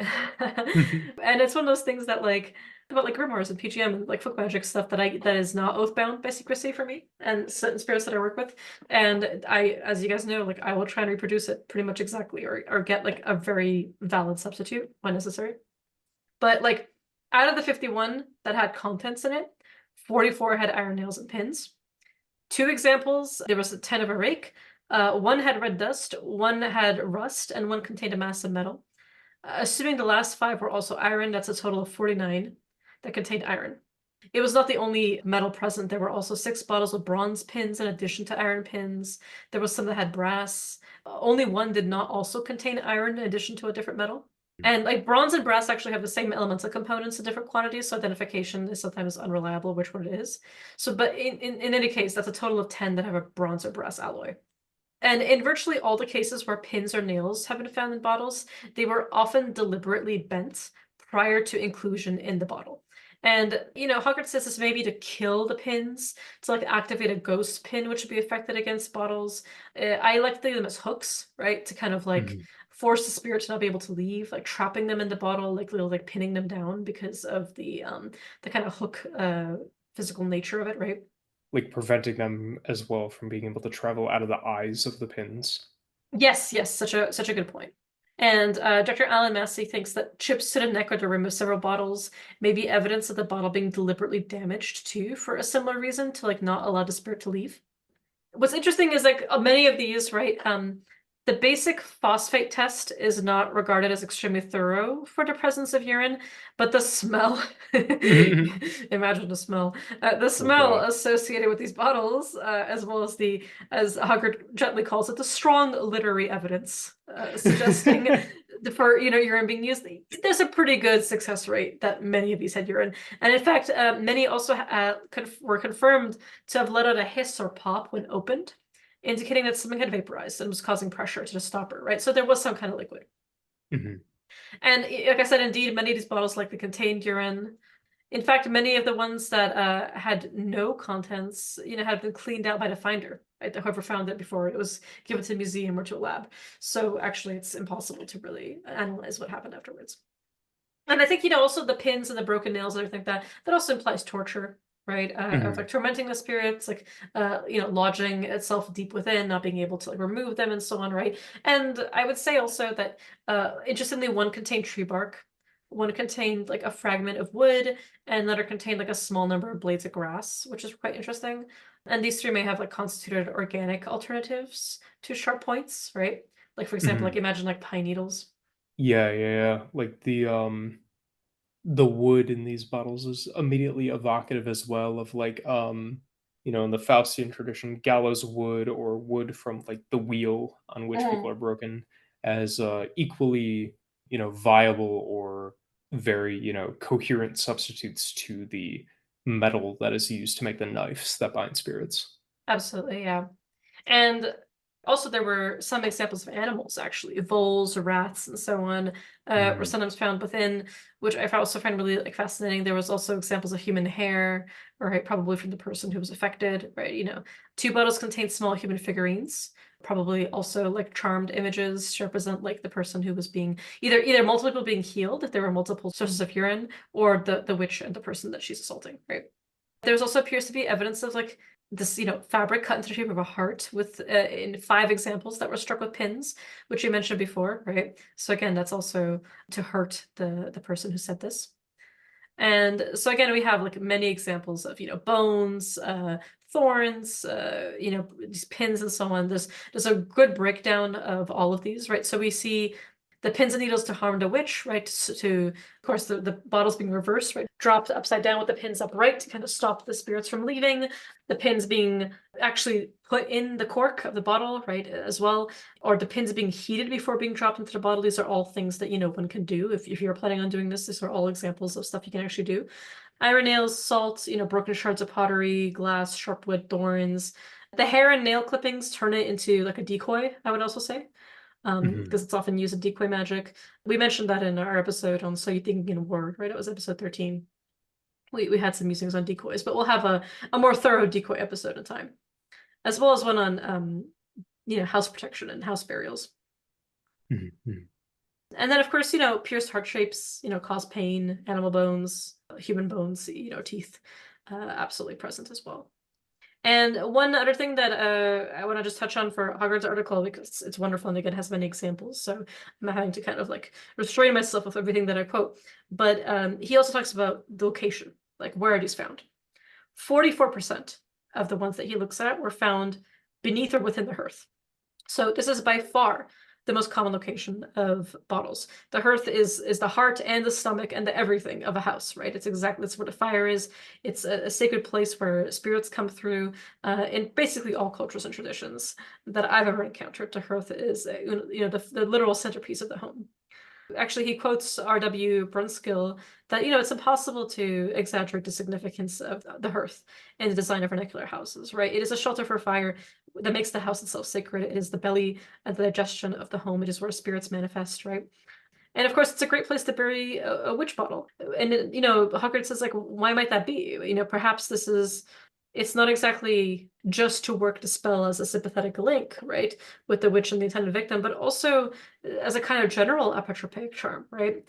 The evidence shows that nearly half of all bottles were concealed in or near the hearth, with another 10% at thresholds. So the person doing the work, Hoggart says, probably wanted to protect those areas specifically, areas of common foot traffic, like over the threshold, or common like resting. And also, it seems that this was not just always a specific retaliatory act against an individual witch or spirit that is causing harm, but can also be a general protection.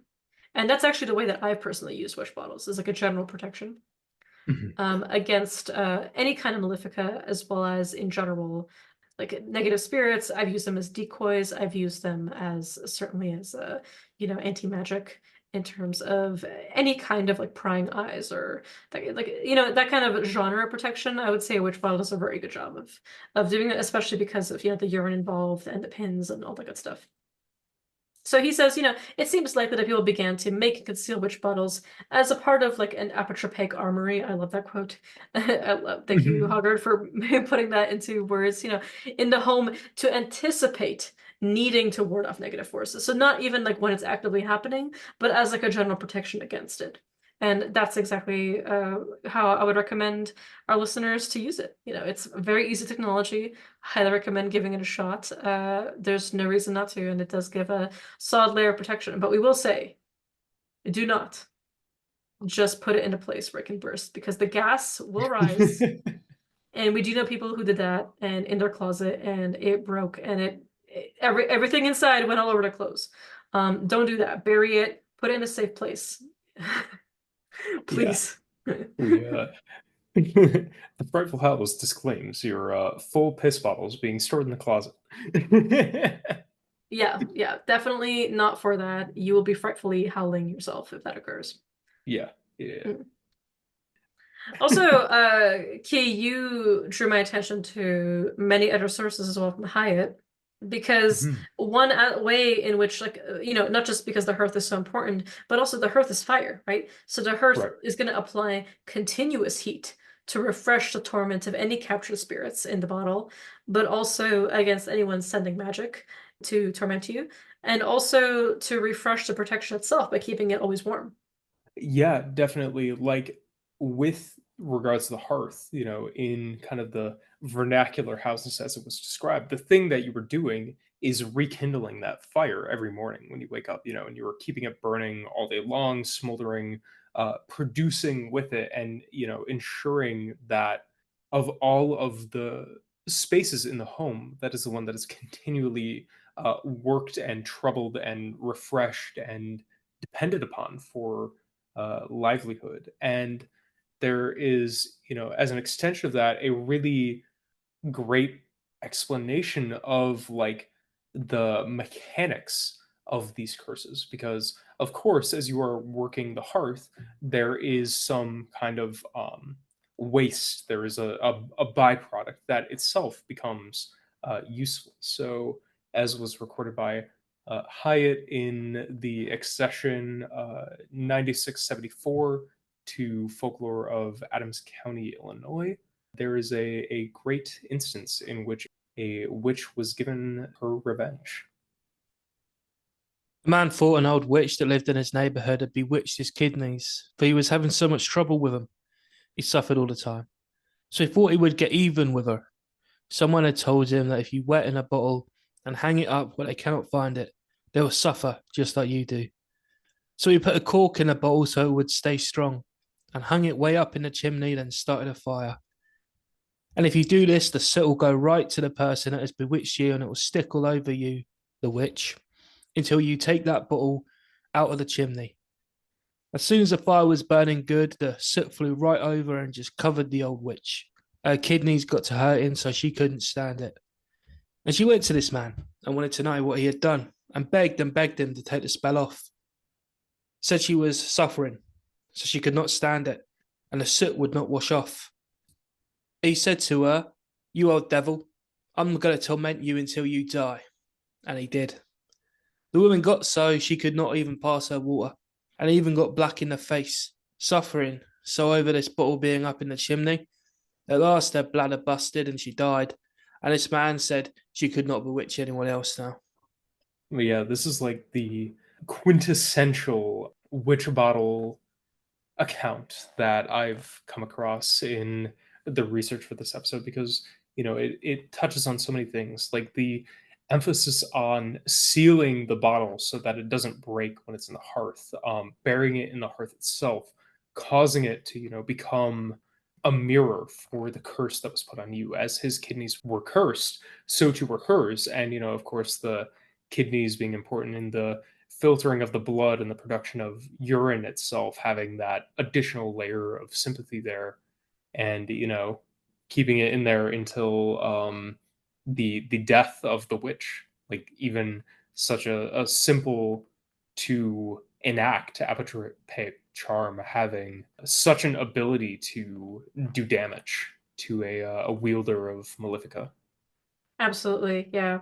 And it's not the only place, like here it's a chimney, right? But it's not the only place that Right. these could be found. You could absolutely put them in the walls of the house, just have it in a fire so that it cooks, buried outside, thrown in a stream. We mentioned the churchyard, and in one particular case, the coffin of a young person, right?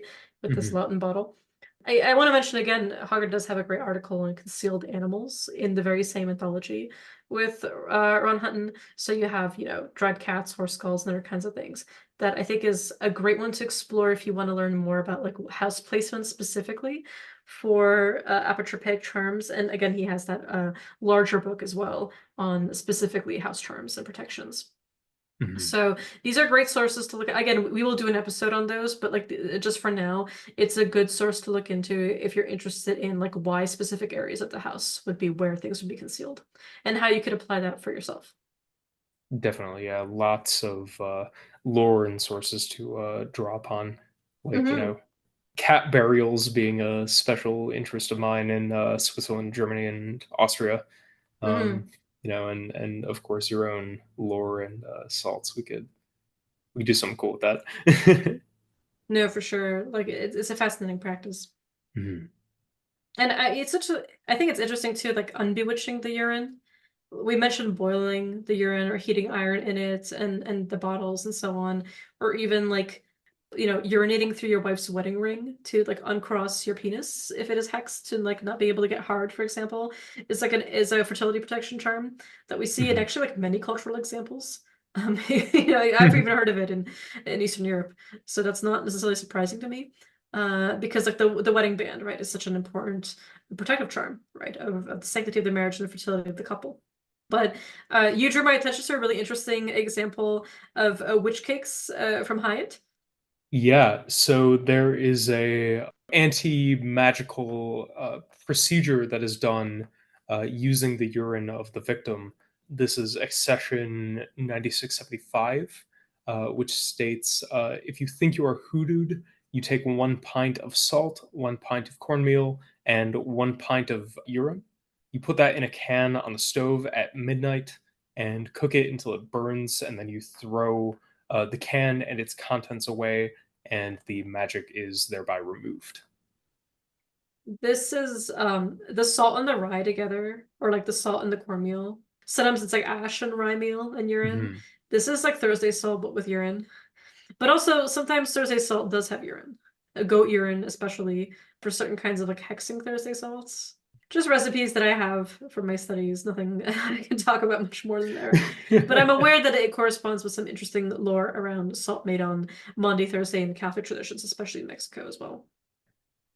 There's a very cool example again from the Hyatt material accession 9500, where a man is enacting a death curse through the use of one of these bottles. A man and his wife fell out about a year ago and she left town. He said he was not going to let her have another man, that he was going to make her die. This man took a big bottle and filled it up with his urine, and put the bottle down in the cellar in a dark corner, and fixed the bottle so it would drip out by the drop. His wife, that weighed 200 pounds, started wasting away, kept getting thinner and thinner, and was almost dead.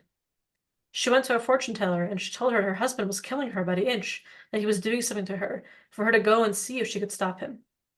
If he did not stop, she would die. This woman got right on the train and came back to Quincy and went to her husband. She looked so bad and thin that he told her to go in the cellar and get the bottle.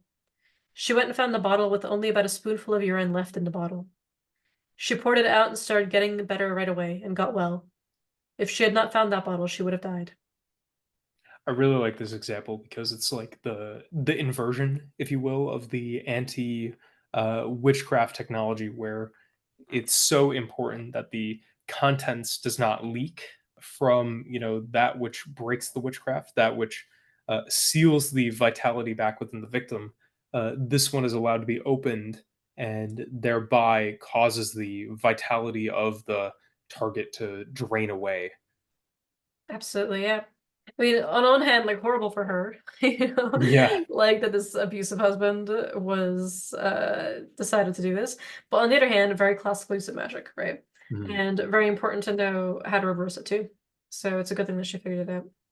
Shout out to this mystery fortune teller for being like, okay, in your basement there is this bottle and it is leaking and you were dying. You need to go get that shit. This is very key reading geomancy, by the way. Like I lost something once and he was like, let me check. And he's like, it's in this room. I have actually done that with beans for you a few times as well. Yeah, yeah. So we've been practicing the two of us.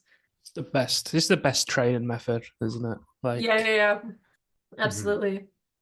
Yeah, I was gonna say, as much as I am known to be a treasure hunter on this podcast, do not forget that I have a very talented and exceptional training partner in Svinga, and Salt is a cunning man par excellence, which of course entails the finding of lost objects. So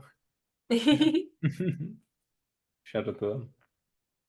But yeah, while we are in, kind of the world of the folklore that Hyatt recorded, I wanted to bring up some other examples of witch bottles. As we depart from Bartman or Bellarmine, we get into the glass bottles, which are more fragile but are more used around the United States, especially at the time of like the Civil War.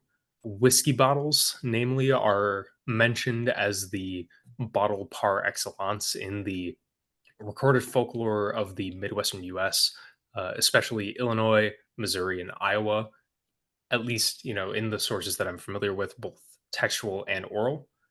And of course, going into the extended versions of the bottle spells, hanging these bottles containing either the typical contents of the witch bottle, being, nails, tangled thread, broken glass, all that sort of thing, or especially in an American application, laundry bluing and suspending that from the front porch or bearing it under the threshold to keep unwanted visitors and other such spirits away. And so, of course, with these witch bottles, one of the effects that we have touched on previously in the episode is that the witch who is doing this Malefica will reveal herself by arriving and very commonly asking to borrow something in a bid to steal that power back, or by begging the victim very explicitly to be like, hey, I know you're cursing me back. Stop that shit. So Stop there's it. Stop it. Stop.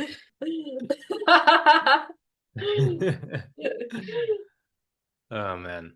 So there's a really great example from a German immigrant family that is recorded in Accession 9677 in the Hyatt material, which says that they have a neighbor who they thought was bewitching the son in the family. So the matriarch got a bottle and packet of sewing needles and put them all together into the bottle, put the urine in the bottle, and corked it, and put it down in the cellar in a dark place. And sure enough, the neighbor came over to the house, her face all full of the little pinholes, as many as there were pins in the bottle. And the son got well after that. Kind of like the one that we saw earlier with like the scratches on her face. Yeah, definitely. Where, like, the contents themselves are not only able to break the Malifka, but also identify the culprit. Yeah, yeah, yeah. So I think, with this cellar example, it goes into another point where sometimes the bottles, wouldn't necessarily be hidden in the hearth or buried under the threshold, but they would instead be locked away into some sort of box. And then the keyhole to the house would be stoppered, and the key would be held by the victim. Of course, stopping the keyhole is very important because that is a point at which a witch can enter into the home or enter into the box in which the bottle is stored in their spirit flight. If you protect the doors and windows, then of course they're going to go through the keyhole or the hinges or some other point of ingress into the home. So there's another case from the Hyatt material, which is entry 9517, in which a witch is tormented through the use of her own curse and the bottle. And this also includes that very same stipulation that the doors and windows and other points of access to the home should be sealed. And it goes as follows. About 60 years ago, a family living here in Quincy got full of lice. When they'd sit down, they'd crawl all over them. And the old woman that lived next door had bewitched the lice on the family. They were just crazy with them. They were not on their heads, but on their bodies. They at last had to go to a witch doctor, and he told them to get 3 lice and put them in a bottle and close all the windows and doors. And then put this bottle in the stove to burn. And when the bottle is burning, the old woman will come and want to get in. But don't let her in and you'll get rid of the lice. So the man put the 3 lice in a soda bottle and put it in the stove to burn. And while it was burning, the old woman came and almost knocked the door down trying to get in. They did not let her in and they got rid of all the lice right away. I really like that this uses like the Fanta bottle of art. It's interesting that the affliction here is pests as well, right? Like lice and everything. Totally, yeah. And speaking of these bottles, in Dan Harms's book, he also talks about different examples of witch bottles found not just in the UK but also in the United States. There was this, and also like bottles that were used for soda and so on that had that like beautiful glass shape that had that like narrow tapered end where you could actually kind of like pierce it into soil and it was easier to bury that way. I found it interesting that he says that like a Botsford author and antiquarian named Edward Peacock found several witch bottles, reporting on the first 2 in 1856, and one was buried actually in the proximity of an ox or horse in a man's garden, while the other was close to his hometown and contained the heart of some small animal. And this guy Peacock ended up finding at least a dozen of these kinds of objects. He was kind of a witch bottle hunter in the way that I'm a hagstone hunter. And he also found that witchcraft could be countered if one buried a bottle containing urine, pins, and hair under the eaves. So he actually was finding many of these bottles that were made from these carbonated soda packagings. My favorite example that he kind of talks about in this section is that there was a doll's head that accompanied a witch bottle found in Oswestry in Shropshire. And the bottle is dated to around 1860. At the end of the century, and was sealed with wax and cork, and it contained liquid hair and a tooth. And it's he says it's unclear whether the doll's head and the witch bottles were buried at the same time or together or not. But I think it's absolutely fascinating. I kind of hope it was buried at the same time, and that was also apotropaic. But yeah, and examples, of course, of one case that he cites as well is clients of the cunning folk that were instructed in how to use these bottles, especially to their own availability. So like there's one of a woman who was consulting a cunning woman near Guildford, and it was about her daughter's epilepsy. The remedy that she gave was fill a quart bottle with pins, place them on the fireplace until they would prick the heart of the witch who had laid the epilepsy charm on her daughter.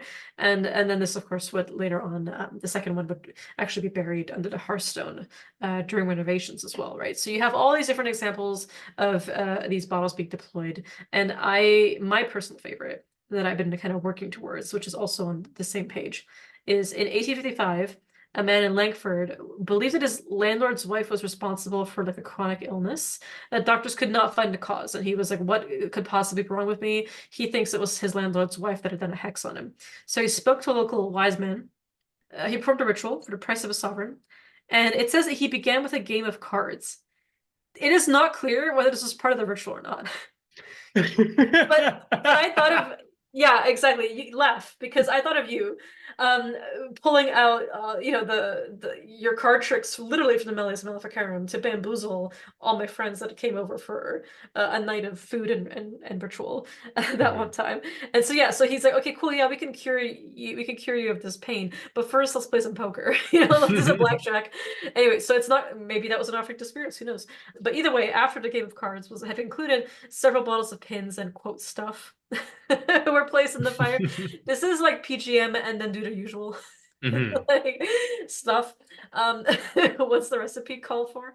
I don't know, some stuff. It calls for the usual, etc. So then the cutting man recited the 37th Psalm 3 times in reverse. Ooh, spicy. Spicy, yeah. And then a bottle with a heart filled with pins, along with the stuff, was capped with a pin-filled cork. So again, the cork was already filled with pins, right, before it was put in, and then buried on the floor. And so the landlord's wife, surprise, surprise, falls victim to mystery illness as if she was being pricked with pins. And the only time this was lifted was if the bottle was removed, right? So one of my faves, that's why I was leading up to it. I was like, the card game. It's just like, okay, yes, absolutely, let's cure you, but first blackjack. It sounds like the wife ended up with a poker face, right? And our Akashic record is Lady Gaga. Oh yeah, speaking of cool things, again, Dan Howard's book is just so good. Just all these cool sources. Frederick Culliford of Crewkerne was put on trial in 1876 for obtaining money under false pretenses. At the local market, he met a woman named Emma Foote, who sought a remedy for her sick mother. And Culliford recommended that she place thorns in a piece of paper in a bottle of her mother's urine to be buried in the garden. And she did so, but she later dug it up and broke it when her mother's condition actually did not improve, so this was not successful. But the paper had a very interesting statement, which goes as follows. As long as this paper remains in this bottle of water of mine, I hope that Satan, that angel of darkness, will pour out his wrath upon the person that has been privately injuring of me. And as this water is fermented and troubled with these thorn prickles, so shall the flesh on their body be also fermented. And they shall not live for more than 90 days from this day and no longer, and then go to hell everlasting. So I really hope it was Emma who wrote that. Like, it wasn't like Frederick Culliford who was like, oh, write this, by the way, like put it in the bottle. Like, I hope it was her. Who was just seething that her, coping, her mom was going through this poor thing, right? But Culliford was placed in jail for a year, and Emma's mother did eventually approve. So I'm really glad to hear that. Go, Emma. That was a badass conjuration. It's very sixth pentacle of Saturn. It's like... Deeply. And also, I want may all of us be so bold in our petitions and not hold back. There's also a short section in his book on witch bottles in Scandinavia. It's a quick one, but I really wanted to note it because, of course, witch bottles are not necessarily exclusive only to England and its colonies, right? There is an interesting example of bottles from the 17th, 18th centuries being found in Denmark, buried in out-of-way places, as they're called.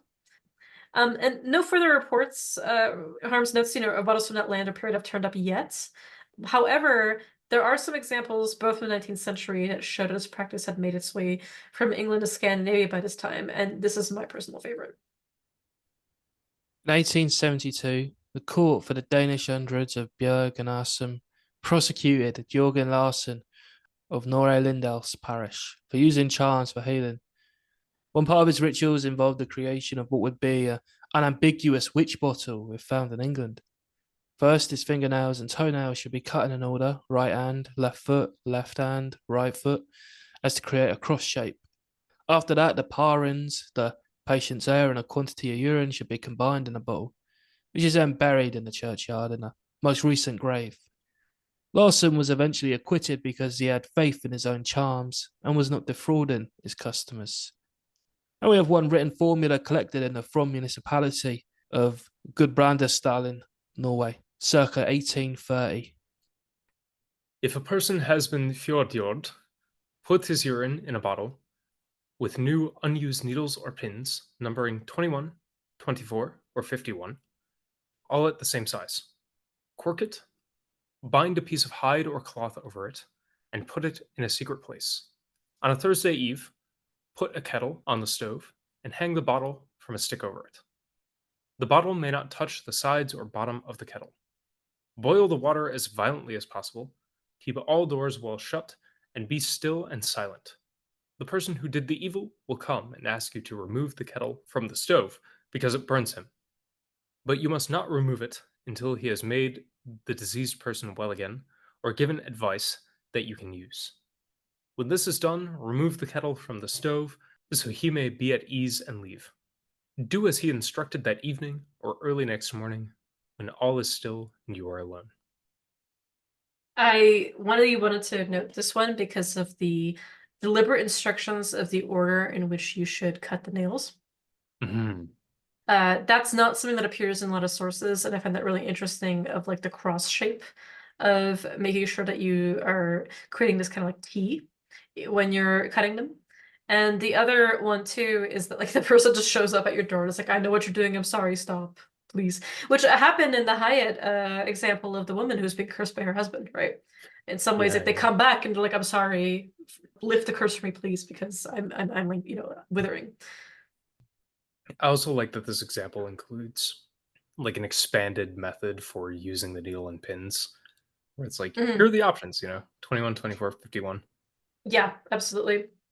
And the other 19th century Pennsylvanian German manual of remedies that actually has something very similar, Dr. Heffenstein's Secrets of Sympathy, provides a variant that not only extends the period of keeping the bottle locked to 9 days, and the person's not supposed to lend it or give anything to anybody, and but at each day they must say this charm, which I think just absolutely slaps. So I'll let you read it as well, Kate. Just as Paul was bound, so be thou defeated. In Jesus' name, thou shalt burn. In the name of Peter, thou shalt burst.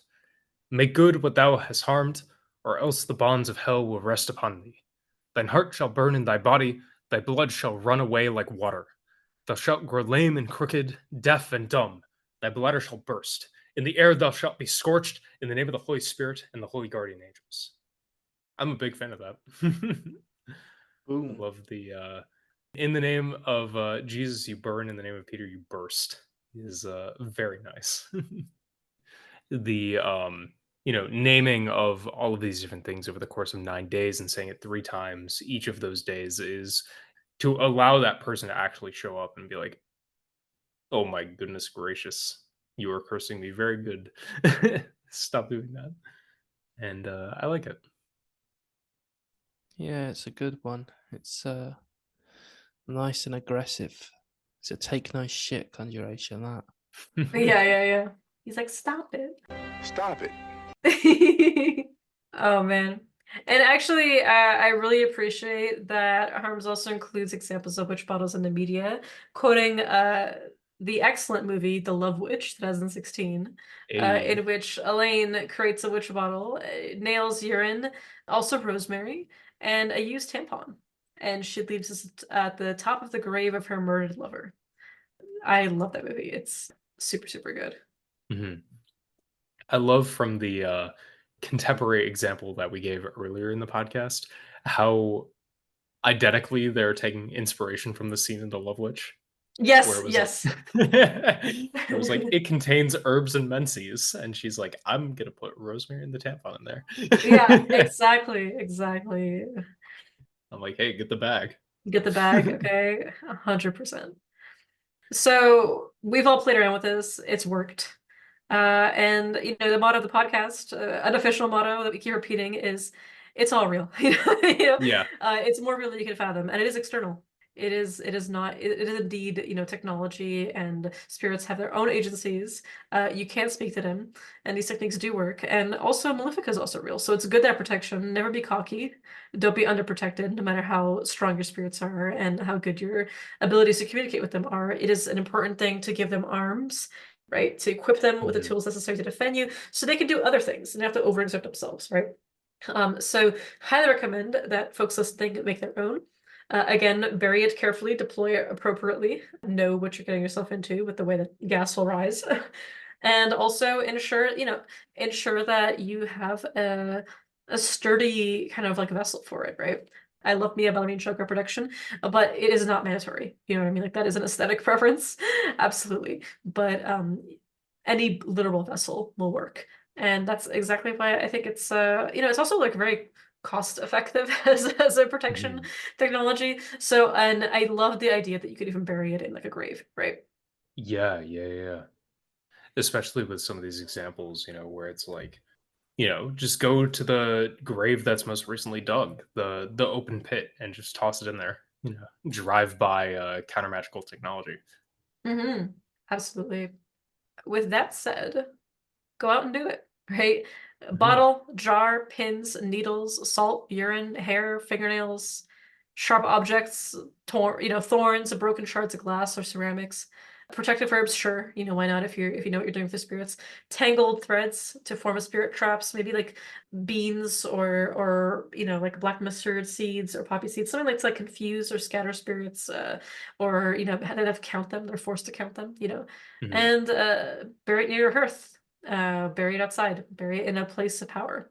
Especially if it's further away from you, if it's not in your house, make sure you bury it with some link from you, like your hair, your urine, your nails, just to make it a really strong decoy. And interestingly, one of the things that Harms also considers is like, what are the rituals used to consecrate them? Blagrave has some accounts. Sloan 3846 has some accounts, right? And a common element that we've already noted is silence. But Mhm. ultimately, these seem to work without incantations, right? Without any mention of them. It's kind of like hackstones, they just work on their own, right? It's the properties that come together. But I would absolutely speak to your spirits, enchant them as you please, include all other kinds of conjurations. Again, there's plenty of cool ones that we read out loud today as well. Mhm. And I would say, go out and try it and armor up a little bit. Go piss, girl. Stay hydrated, ladies. Mhm. There you have it. So thank you, gentlemen, so much for helping, especially with this episode and the research. This could be, a day's worth of footage of just us going over every example. Get these books, get these articles, check out our show notes. We cited plenty of other sources that on this, and look for inspiration for yourself. But these are the elements. And take Matt Venus's course on hidden vessels. It is well worth your money, and it's excellent and goes into so much more beyond witch bottles. And probably pick up Dan's book as well. Absolutely. Yeah, I mean, it was our principal source for this, and so good. And check out the Complete System coming out soon from Troy Books. And with that said, it's time for some music. Yeah. My Akashic record for the day is Louis Jordan's "Somebody Done Hoodooed the Hoodoo Man," a It's so a good. a true classic, really at the heart of the usage of the witch bottle, the counter magical technique par excellence, the way that you yourself can hoodoo the hoodoo man. Facts. Absolute facts. My Akashic record is Yellow Piss by City Morgue. Yes. Yes. I purely because of the title and also because City Morgue is amazing. Shout outs to Sosmula and Zillikami, excellent rappers. Mhm. As we recently exposed to the Discord and the patrons, we are fans of the underground, shall we say? Oh yeah, and you to this day you said City Morgan Ghost to Maine, best concert you've been to. Yeah. Got a concussion in the pit, and it was well worth it. That's because you like werewolf berserked out and started fighting people. Yeah. Yeah. Yeah. Yeah, how for those listening, that's how I get that out of my system is just go to a metal show and find the 10 other dudes, and if you're in the town that I am, it's mostly ladies in the pit, which is always fun. Because they will beat the shit out of me, and I'm like, all right, cool.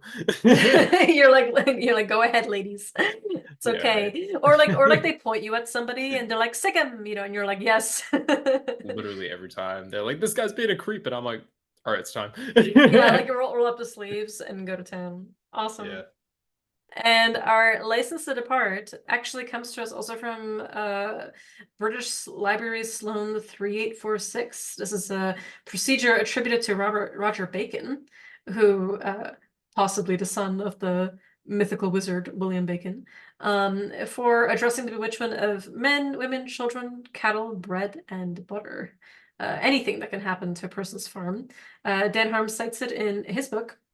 And for this particular formula, he says a person's urine must be bottled with the oil of papillion, a substance in which black poplar is used as the primary ingredient. It should be set on fire during the planetary hours attributed to either Mars or Saturn until it boils over. And then the magician heats tongs to red hot and places them within, saying the following. I conjure thee, a witch or witches or wicked spirit, by the living God, the true God, and the holy God, and by the birth of Jesus Christ, his godly doctrine and wonders worked that he did upon the earth, and by his burial, resurrection, and ascension, and by all powers that are created and contained under the throne of God, and by all the powers propounded by me, I command and conjure thee, or you witches or wicked spirits, by all other powers that you are subject to, that you presently do depart from this in peace and unity, and never to vex or trouble him or her any more by any kind of diabolical powers, earthly or ghostly, upon pain of everlasting condemnation, and for thy wicked deeds to be tormented with the fiery darts of hell, signed with a mark upon thy body or bodies, whereby thou mayest repent and be mended thy evil life. Fiat, fiat, fiat.